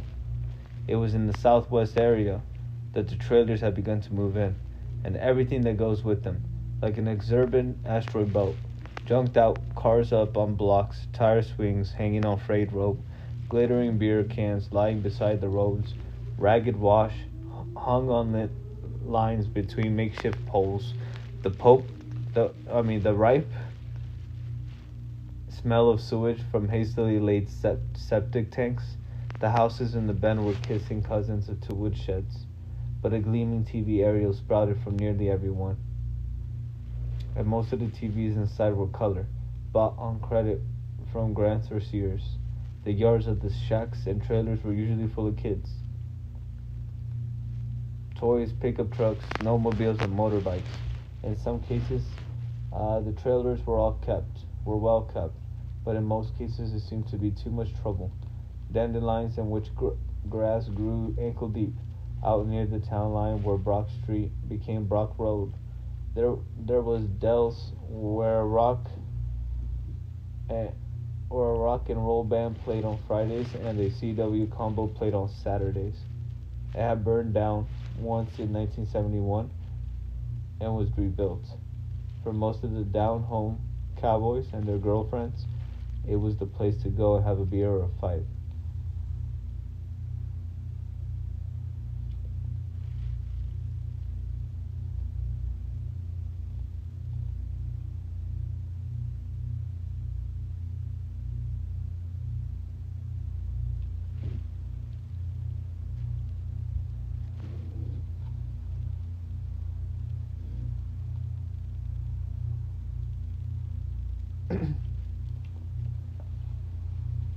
Most of the telephone lines were 2, 4, or 6 party connections, and so folks always had someone to talk about. In all small towns, scandal was always simmering on the back burner, like your Aunt Cindy's baked beans. The bend produced most of the scandal, but every now and then someone with a little more status added something to the communal pot. Town government was by town meeting, and while there had been talk ever since 1965 of changing to the town council from the town council form with biannual public budget hearings, the idea gained no weight. The town was not growing fast enough to make the old way actively painful, although its stodgy one-for-one democracy made some of the newcomers roll their eyes in exasperation. There were 3 selectmen, the town constable, an overseer of the port, a town clerk. To register your car, you have to go far out on the Taggart Stream Road and brave 2 mean dogs who ran loose in the yard, and the school commissioner. The volunteer fire department got a token appropriation of $300 each year, but it was mostly a social club for all fellows on pensions. They saw a fair amount of excitement during grass fire season and sat around the reliable tall telling each other the rest of the year. There was no public works department because there were no public water lines, gas mains, sewage, or light and power. The CMP electricity pylons marched across town on a diagonal from northwest to southeast, cutting a huge gash through the timberland 100 feet wide. One of these stood close to the Marston house, looming over it like an alien sentinel. What Salem's Lot knew of wars and burnings and crisis in government and got mostly from Walter Cronkite on TV. Oh, the Potter boy got killed in Vietnam, and Claude Bowie's son came back with a mechanical foot. Stepped on a landmine, but he got a job with the post office helping Kenny Daniels, and so that was all right. The kids were wearing their longest hair and not combing it neatly like their fathers, but nobody really noticed anymore. When they threw the dress code out at the Consolidated High School, Aggie Corliss wrote a letter to the Cumberland Ledger, but Aggie had been writing to the Ledger every week for years, mostly about the evils of liquor and the wonder of accepting Jesus Christ into your heart as your personal savior. That's some good stuff. Some of the kids took hope. Horace Kilby's boy Frank went up before Judge Hooker in August and got fined $50. The judge agreed to let him pay the fine with profits from his paper route. Interesting. But alcohol was a bigger problem. Lots of kids hung out at Del's, since the liquor age went down to 18. They went rip-assing home as if they wanted to resurface the road with rubber, and every now and then someone would get killed. Like when Billy Smith ran into a tree on the deep-cut road at 90 and killed both himself and his girlfriend, Laverna Dubé. But, except for these things, the lot's knowledge of the country's torment was academic. Time went on, a different schedule there. Nothing too hasty could happen in such a nice little town. Not there. Interesting. So, that chapter was basically describing Salem's Lot and what it's like. Streets are and stuff. A little background about the river and I'm not sure if I'm getting everything. This should be easy to get, but I just, when you're reading it out loud, it takes longer to digest.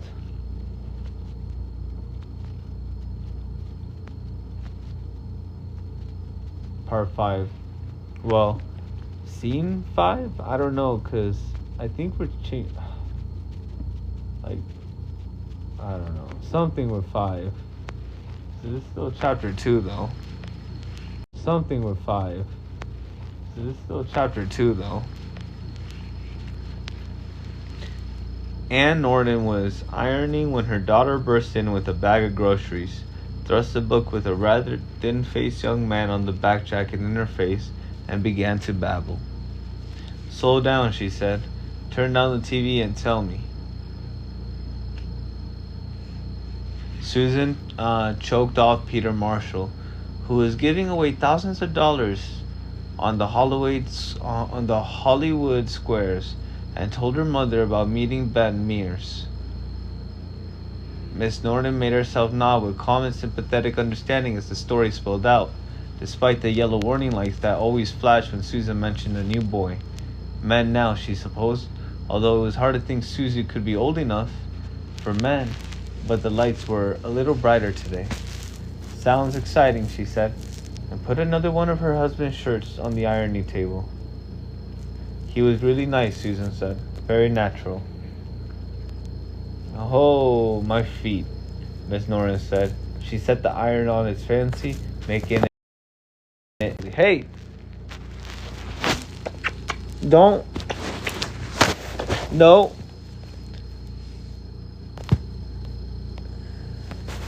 Bad cat. Is she trying to bite my phone for... she cracked my laptop? You know how? Because she bit it. No, she's not allowed. Yeah, my fucking technology. She bites all my wires. She rips them. She frays them. I don't know what to do.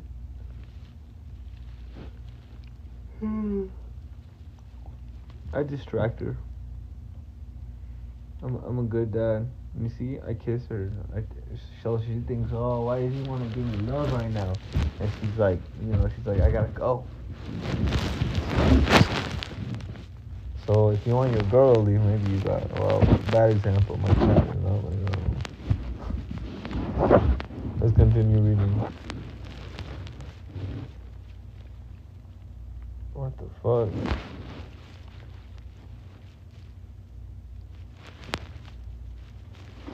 I don't know. My cousin.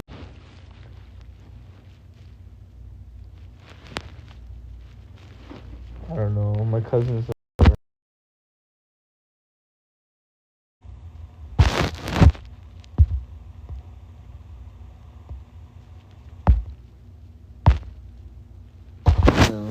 No, my fucking camera almost broke. Damn.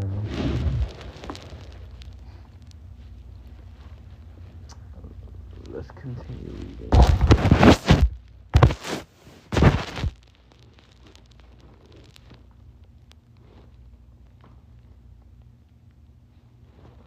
I'm starting to like this girl. At first I thought she was weird. Like, and I thought Ben was weird too. I don't know how old Ben is. This girl is over 18 and she just seems like an innocent chick. For all I know, Ben is the vampire. You know what I mean? For all we know. I don't know. But it seems like he just likes this girl and he can't find a chick his age for some reason, but I don't know how old he is.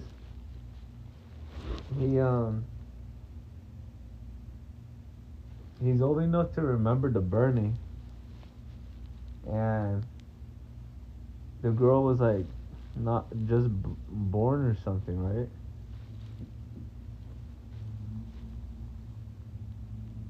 Interesting.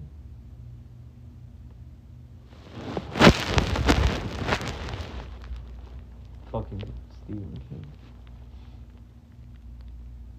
Was this really 20? I don't remember how much I bought this book for. Well, let's continue.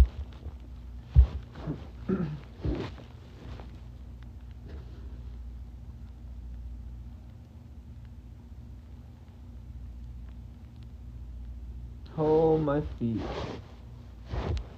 Miss Norna said. She set the iron on his fanny, making it his belfully, and eased into the Boston rocker by the picture window.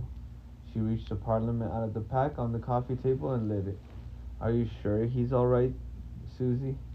Susan smiled, a little defensively. Sure, I'm sure. He looks like, oh, I don't know, a college instructor or something. They say the mad bomber looked like a gardener, Miss Norton said reflectively. Moose shit, Susan said cheerfully. It was an epithet that never failed to irritate her mother. Let me see the book. She held a hand out for it. Susan gave it to her, suddenly remembering the homosexual rape scene in the prison section.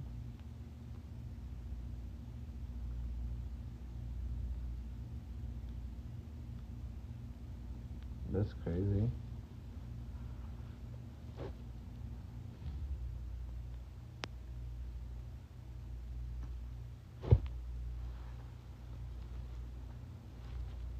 Air dance. What's this air dance bullshit?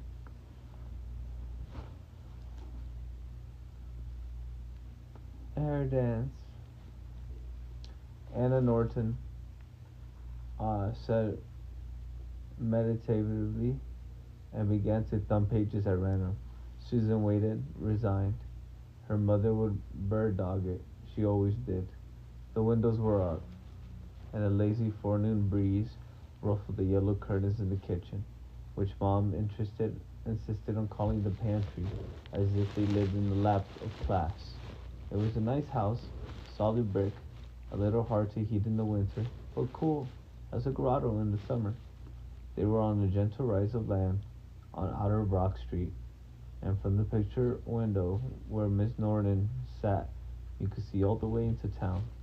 The view was a pleasant one, and in the winter it could be spectacular with long twinkling vistas of unbroken snow and distant dwindled buildings casting yellow oblongs of light on the snowfields.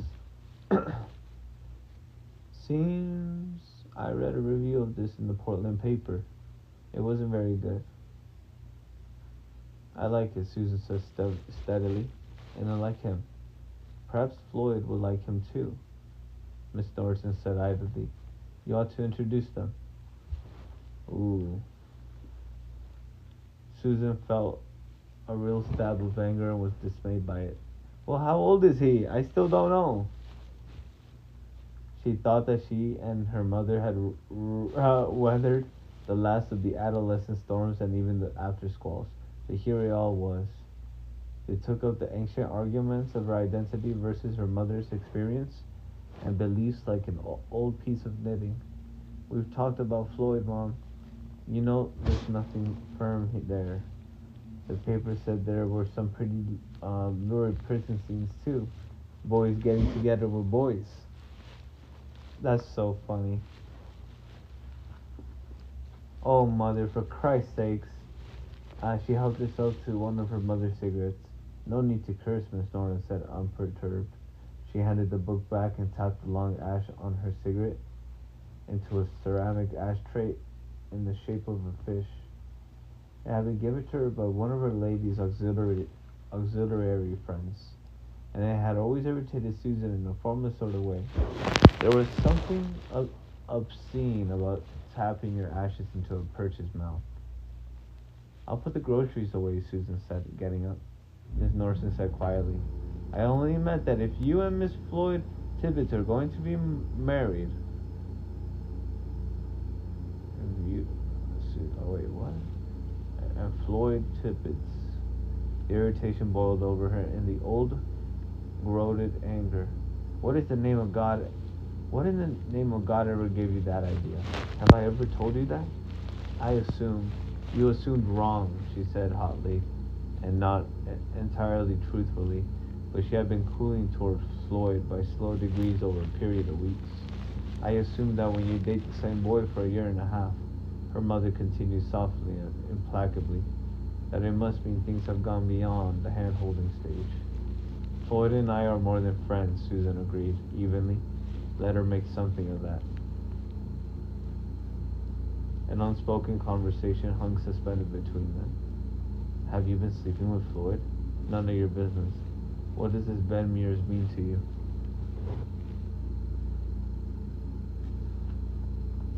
None of your business. This is crazy. She's a little hoe. Are you going to fall for him and do something foolish? None of your business. I love you, Susie. Your dad and I both love you. And to that, no answer, and no answer, and no answer. And that was why New York, or some place, was imperative. In the end, you always crashed against the unspoken barricades of their love, like the walls of a padded cell. The truth of their love rendered further meaningless discussion impossible and made what had gone before empty of meaning. Well, Miss Norton said softly. She stubbed her cigarette out on the purchased lip and dropped it into his belly. I'm going upstairs, Susan said. Sure. Can I read the book when you're finished? If you want to. I'd like to meet him, she said.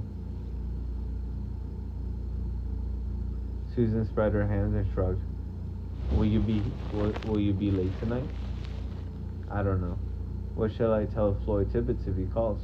The anger flashed over her again. Tell him what you want, she paused. You will anyway. Damn. Susan! She went upstairs without looking back. Miss Norton remained where she was, staring out the window and at the town without seeing it. Overhead, she could hear Susan's footsteps and then the clatter of her easel being pulled out. She got up and began to iron again. When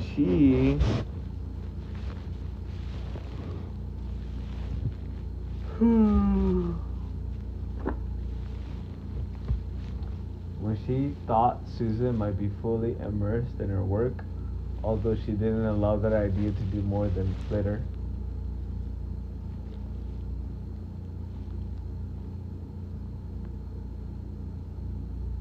Through a corner of her conscious mind, she went to the telephone in the pantry and called up Mabel Wertz. In the course of the conversation, she happened to mention that Susie has told her that she was that she that there was a famous author in their midst, and Mabel sniffed and said, "Well, you must mean that you mean who wrote Conway's Daughter?" And Miss Norton said yes. And Mabel said that wasn't writing, but just a sex book, pure and simple. Miss Norton asked if he was staying at a motel or.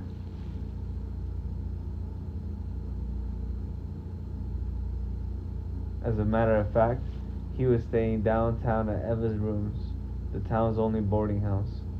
Miss Norton felt a surge of relief. Eva Miller was a decent widow who would put up with no hanky-panky.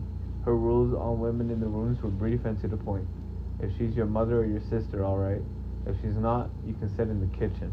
No negotiation on the rule was entertained. Miss Norton hung up 15 minutes later.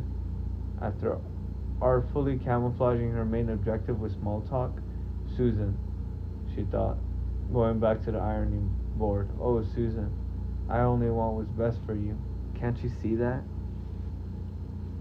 Part 6 of Chapter 2. They were driving back from Portland along 295, and it was not late at all, only a little after 11. The speed the speed limit on the expressway after it got out of Portland suburbs was 75, and he drove well. The Certins, I don't know how to pronounce this city. The Kurt, the Kitrin, the Kitroen, the Crit, the Kitroen, the Kitroen, the Critchin, the Critchin. I don't know. The Critchin's headlights cut the dark smoothly. They had both enjoyed the movie, but cautiously, the way people do when they are feeling for each other's boundaries. Now, her mother's question occurred to her, and she said, "Where are you staying? Are you renting a place?"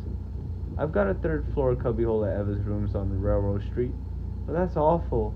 It must be 100 degrees up there." "I like the heat," he said. "I work well in it. Strip to the waist, turn up the radio, and drink a gallon of beer. I've been putting out 10 pages a day, fresh copy. There's some interesting old codgers there too. And when you finally go out on the porch and catch the breeze, heaven." "Still," she said doubtfully. "I thought about renting the Marston house," he said casually. Even went so far as to inquire about it. "But it's been sold." "The Marston house," she smiled. "You're thinking of the wrong place." "Nope. Sits up at that first hill to the northwest of town. Brooks Road." "Sold? Who in the name of heaven?" "I wondered the same thing. I've been accused of having a screw loose from time to time, but even I only thought of renting it. The real estate man wouldn't tell me. Seems to be a deep, dark secret." "Maybe some out-of-state people want to turn into a summer place," she said. "Whoever it is crazy. Renovating a place is one thing. I'd love to try it, but that place is beyond renovation. The place was a wreck, even when I was a kid. Ben, why would you ever want to stay there?" "Were you ever actually inside?" "No, but I looked in the window on the dare. Were you?" "Yes, once." "Creepy place, isn't it?" They fell silent, both thinking of the Marston house. This particular reminiscence did not have the pastoral nostalgia of the others. The scandal and violence connected with the house had occurred before their births. But small towns have long memories and pass their horrors down ceremonial from generation to generation. The story of Hubert Marston and his wife, Birdie, was the closest thing the town had to a skeleton in its closet. Hubby had been the president of a large New England trucking company in the 1920s, a trucking company which, some said, conducted its most profitable business after midnight, running Canadian whiskey into Massachusetts. He and his wife had retired wealthy to Salem's lot in 1928 and had lost a good part of that wealth. No one, not even Mabel Works, knew exactly how much. In the stock market crash of 1929, In the 10 years between the fall of the market and the rise of Hitler, Marston and his wife lived in their house like hermits. The only time they were seen was on Wednesday afternoons when they came to town to do their shopping. Larry McLeod, who was the mailman during those years, reported that the Marston got four daily papers: the Saturday Evening Post, the New Yorker, and a pulp magazine called Amazing Stories. He also got a check once a month from the trucking company, which was based in Fall River, Massachusetts. Larry said he could tell it was a check by bending the envelope and peeking into the address window. Larry was the one who found them in the summer of 1939. The papers had magazines, 5 days' worth, had piled up in the mailbox until it was impossible to cram in more. Larry took them all up the walk with the intention of putting them in between the screen door and the main door. It was August, in high summer, the beginning of dog days, and the grass in the Marston front yard was calf-high, green, and rank. Honeysuckle ran wild over the trellis on the west side of the house, and fat bees buzzed indolently around the wax-white, redolent blossoms.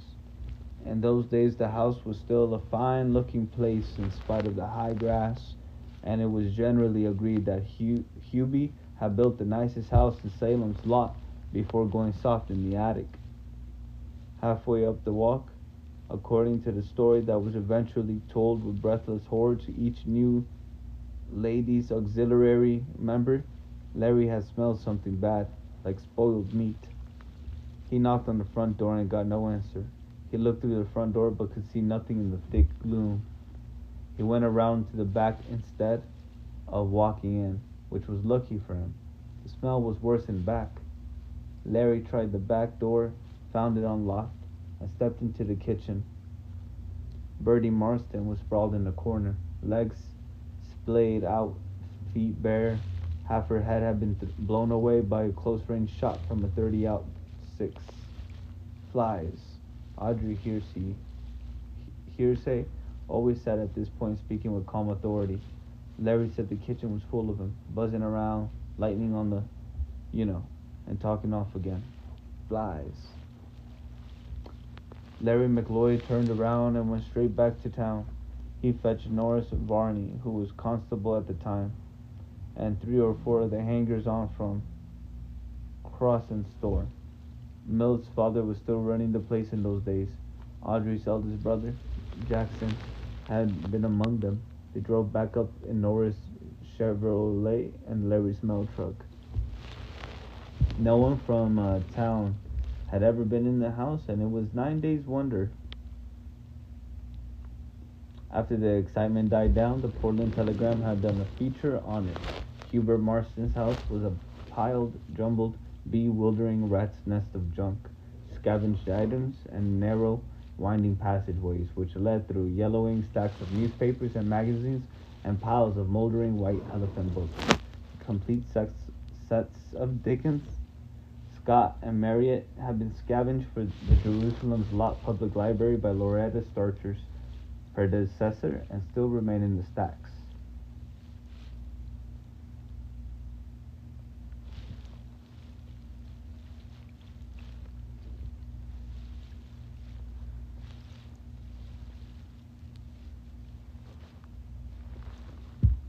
Jackson Hearsay picked up a Saturday Evening Post. Who's Jackson Hearsay? Who's Larry? I don't remember when these characters first came in.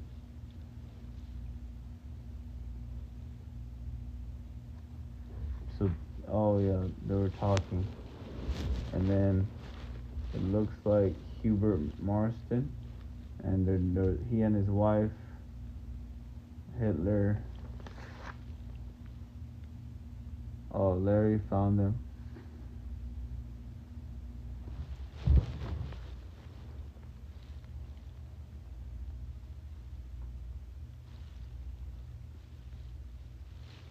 Oh, he's a mailman. Oh, she's gonna fuck the mailman. That's why he killed her, bro.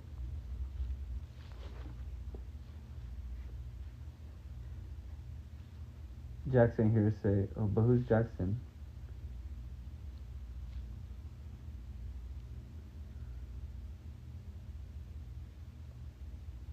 Whatever. Picked up a Saturday Evening Post.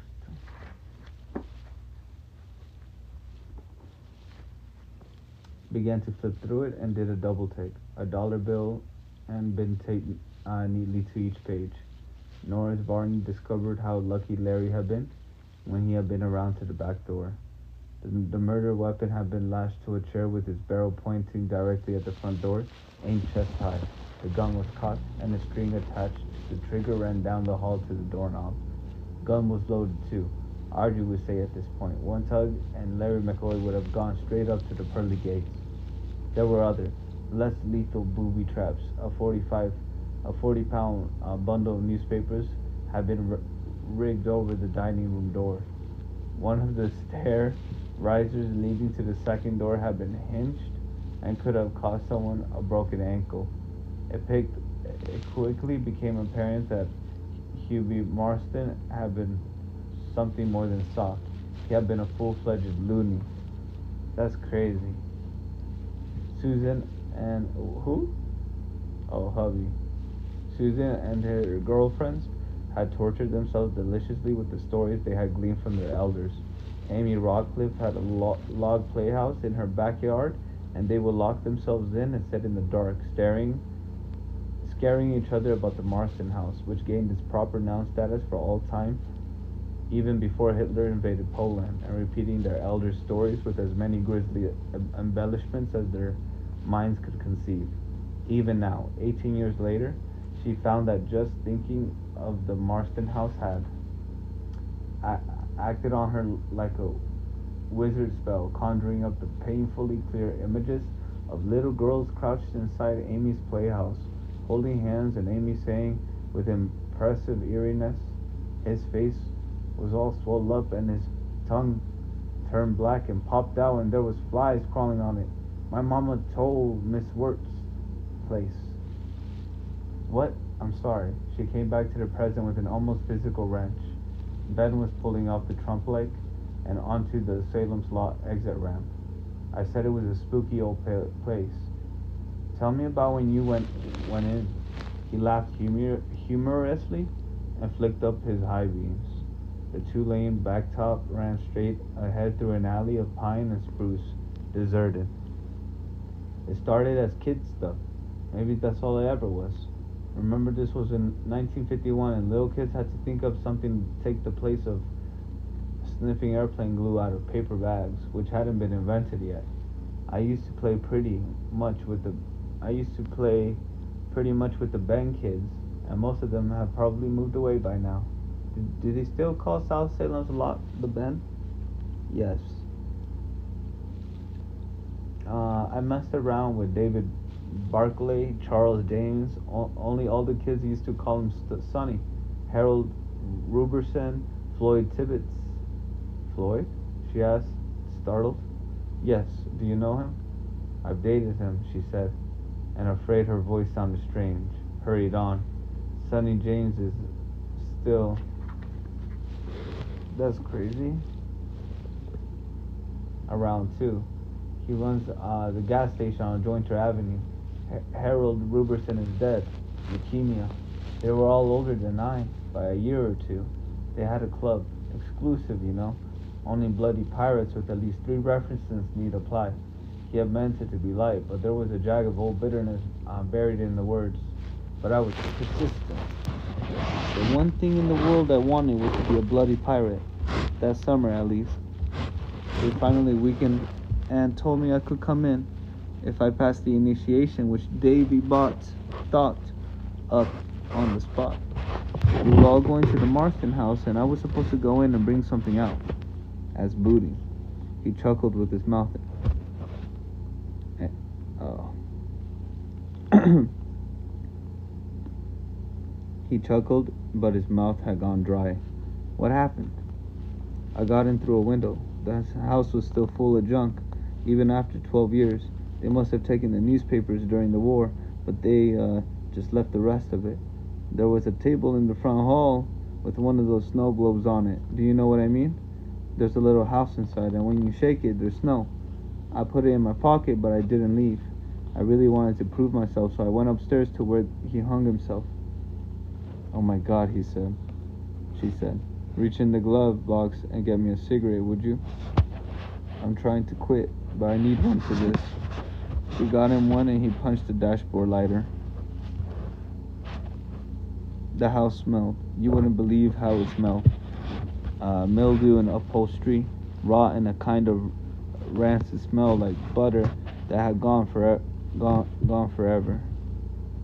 And living things, rats or woodchucks or whatever else that had been nesting in the walls or hibernating in the cellar. A yellow, wet smell. I crept up the stairs, a little kid, 9 years old, scared shitless.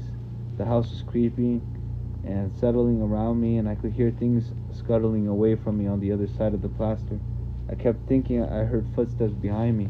I was afraid to turn around because I might see hubby Marston shambling after me with a hangman's noose in one hand and his face all black. He was gripping the steering wheel very hard.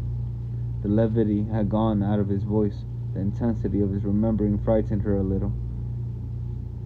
His face, in the glow of the instrument panel, was set in the long lines of a man who was traveling a hated country he could not completely leave.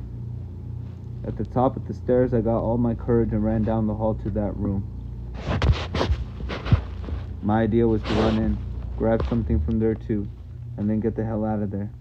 My door at the end of the hall was closed. I could see it getting closer and closer, and I could see that the hinges had settled and the bottom edge was resting on the door jamb. I could see the doorknob, silvery and a little tarnished in the place where palms had gripped it. When I pulled on it, the bottom edge of the door gave a scream against the wood like a woman in pain. If I had been straight, I think I would have turned around and got the hell out right then. But I was pumped full of adrenaline, and I grabbed it in both hands and pulled for all I was worth. It flew open, and there was hubby, hanging from the beam with his body silhouetted against the light from the window. Oh, Ben, don't, she said nervously. No, I'm telling you the truth, he insisted. The truth of what a 9-year-old boy saw and what the man remembers 24 years later anyway. 9 plus 24 should be 32. She's talking to a 32-year-old man. That's nasty.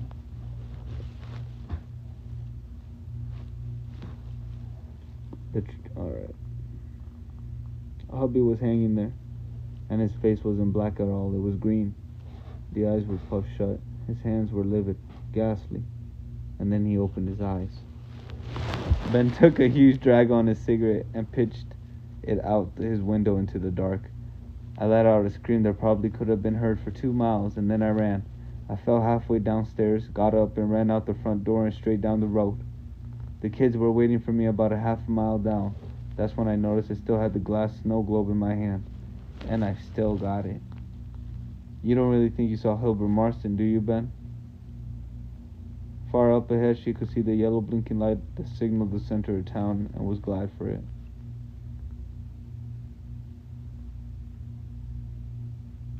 After a long pause, he said, I don't know.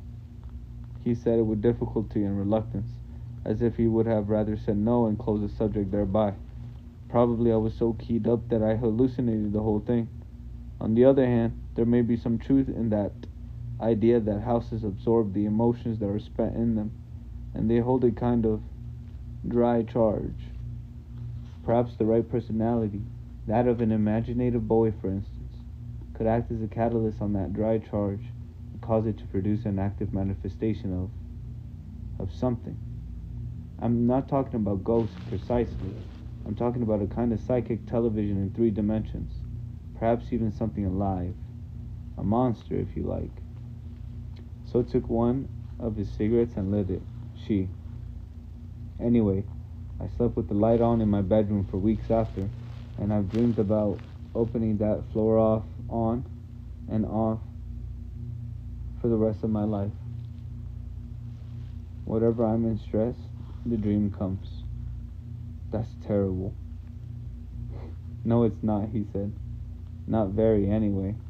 We will have we all have our bad dreams. He gestured with a thumb at the silent, sleeping houses they were passing on Jointer Avenue. Sometimes I wonder that the very boards of those houses don't cry out with the awful things that happen in dreams. He paused. Come on down to Eva's and sit down on the porch for a while if you like. I can't invite you in, rules of the house, but I've got a couple of Cokes in the icebox and some Bacardi in my room if you'd like a nightcap. I'd like one very much. He turned onto Railroad Street, popped off the headlights, and turned into the small dirt parking lot, which served a roomy house. The back porch was painted white with red trim, and the 3 wicker chairs lined up on it looked toward the Royal River. The river itself was a dazzling dream. There was a late summer moon caught in the trees on the river's far bank, 3/4 full, and it had painted a silver path across the water. While the town silent, she could hear the faint foamy sound as water spilled down the sluiceways of the dam. Sit down, I'll be back.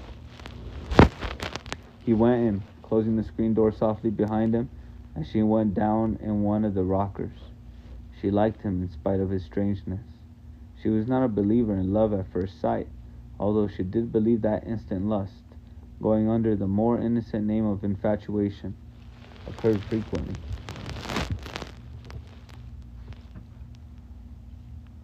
And yet, he wasn't a man that would ordinarily encourage midnight entries in a locked diary. He was too thin for his height, a little pale. His face was introspective and bookish, and his eyes rarely gave away the train of his thoughts. All this topped with a heavy pelt of black hair that looked as if it had been raked with the fingers rather than brushed. And that story, neither Conway's daughter nor Air Dance hinted at such a morbid turn of mind. The former was about a minister's daughter who runs away, joins the counterculture, and takes a long, rambling journey across the country by thumb. The latter was the story of Frank Buzzy, an escaped convict who begins a new life as a car mechanic in another state, and his eventual recapture. Both of them were bright, energetic books, and Hubby Marston's dangling shadow, mirrored in the eyes of a 9-year-old boy, did not seem to lie over either of them. As if by the very suggestion, she found her eyes dragged away from the river and up to the left of the porch, where the last hill before town blotted out the stars. Here, he said. I hope these will be all right. Look at the Marston house, she said. He did. There was a light on up there. So someone's really living there.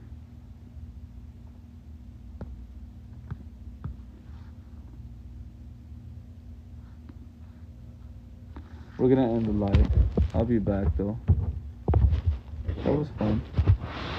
This is a long chapter.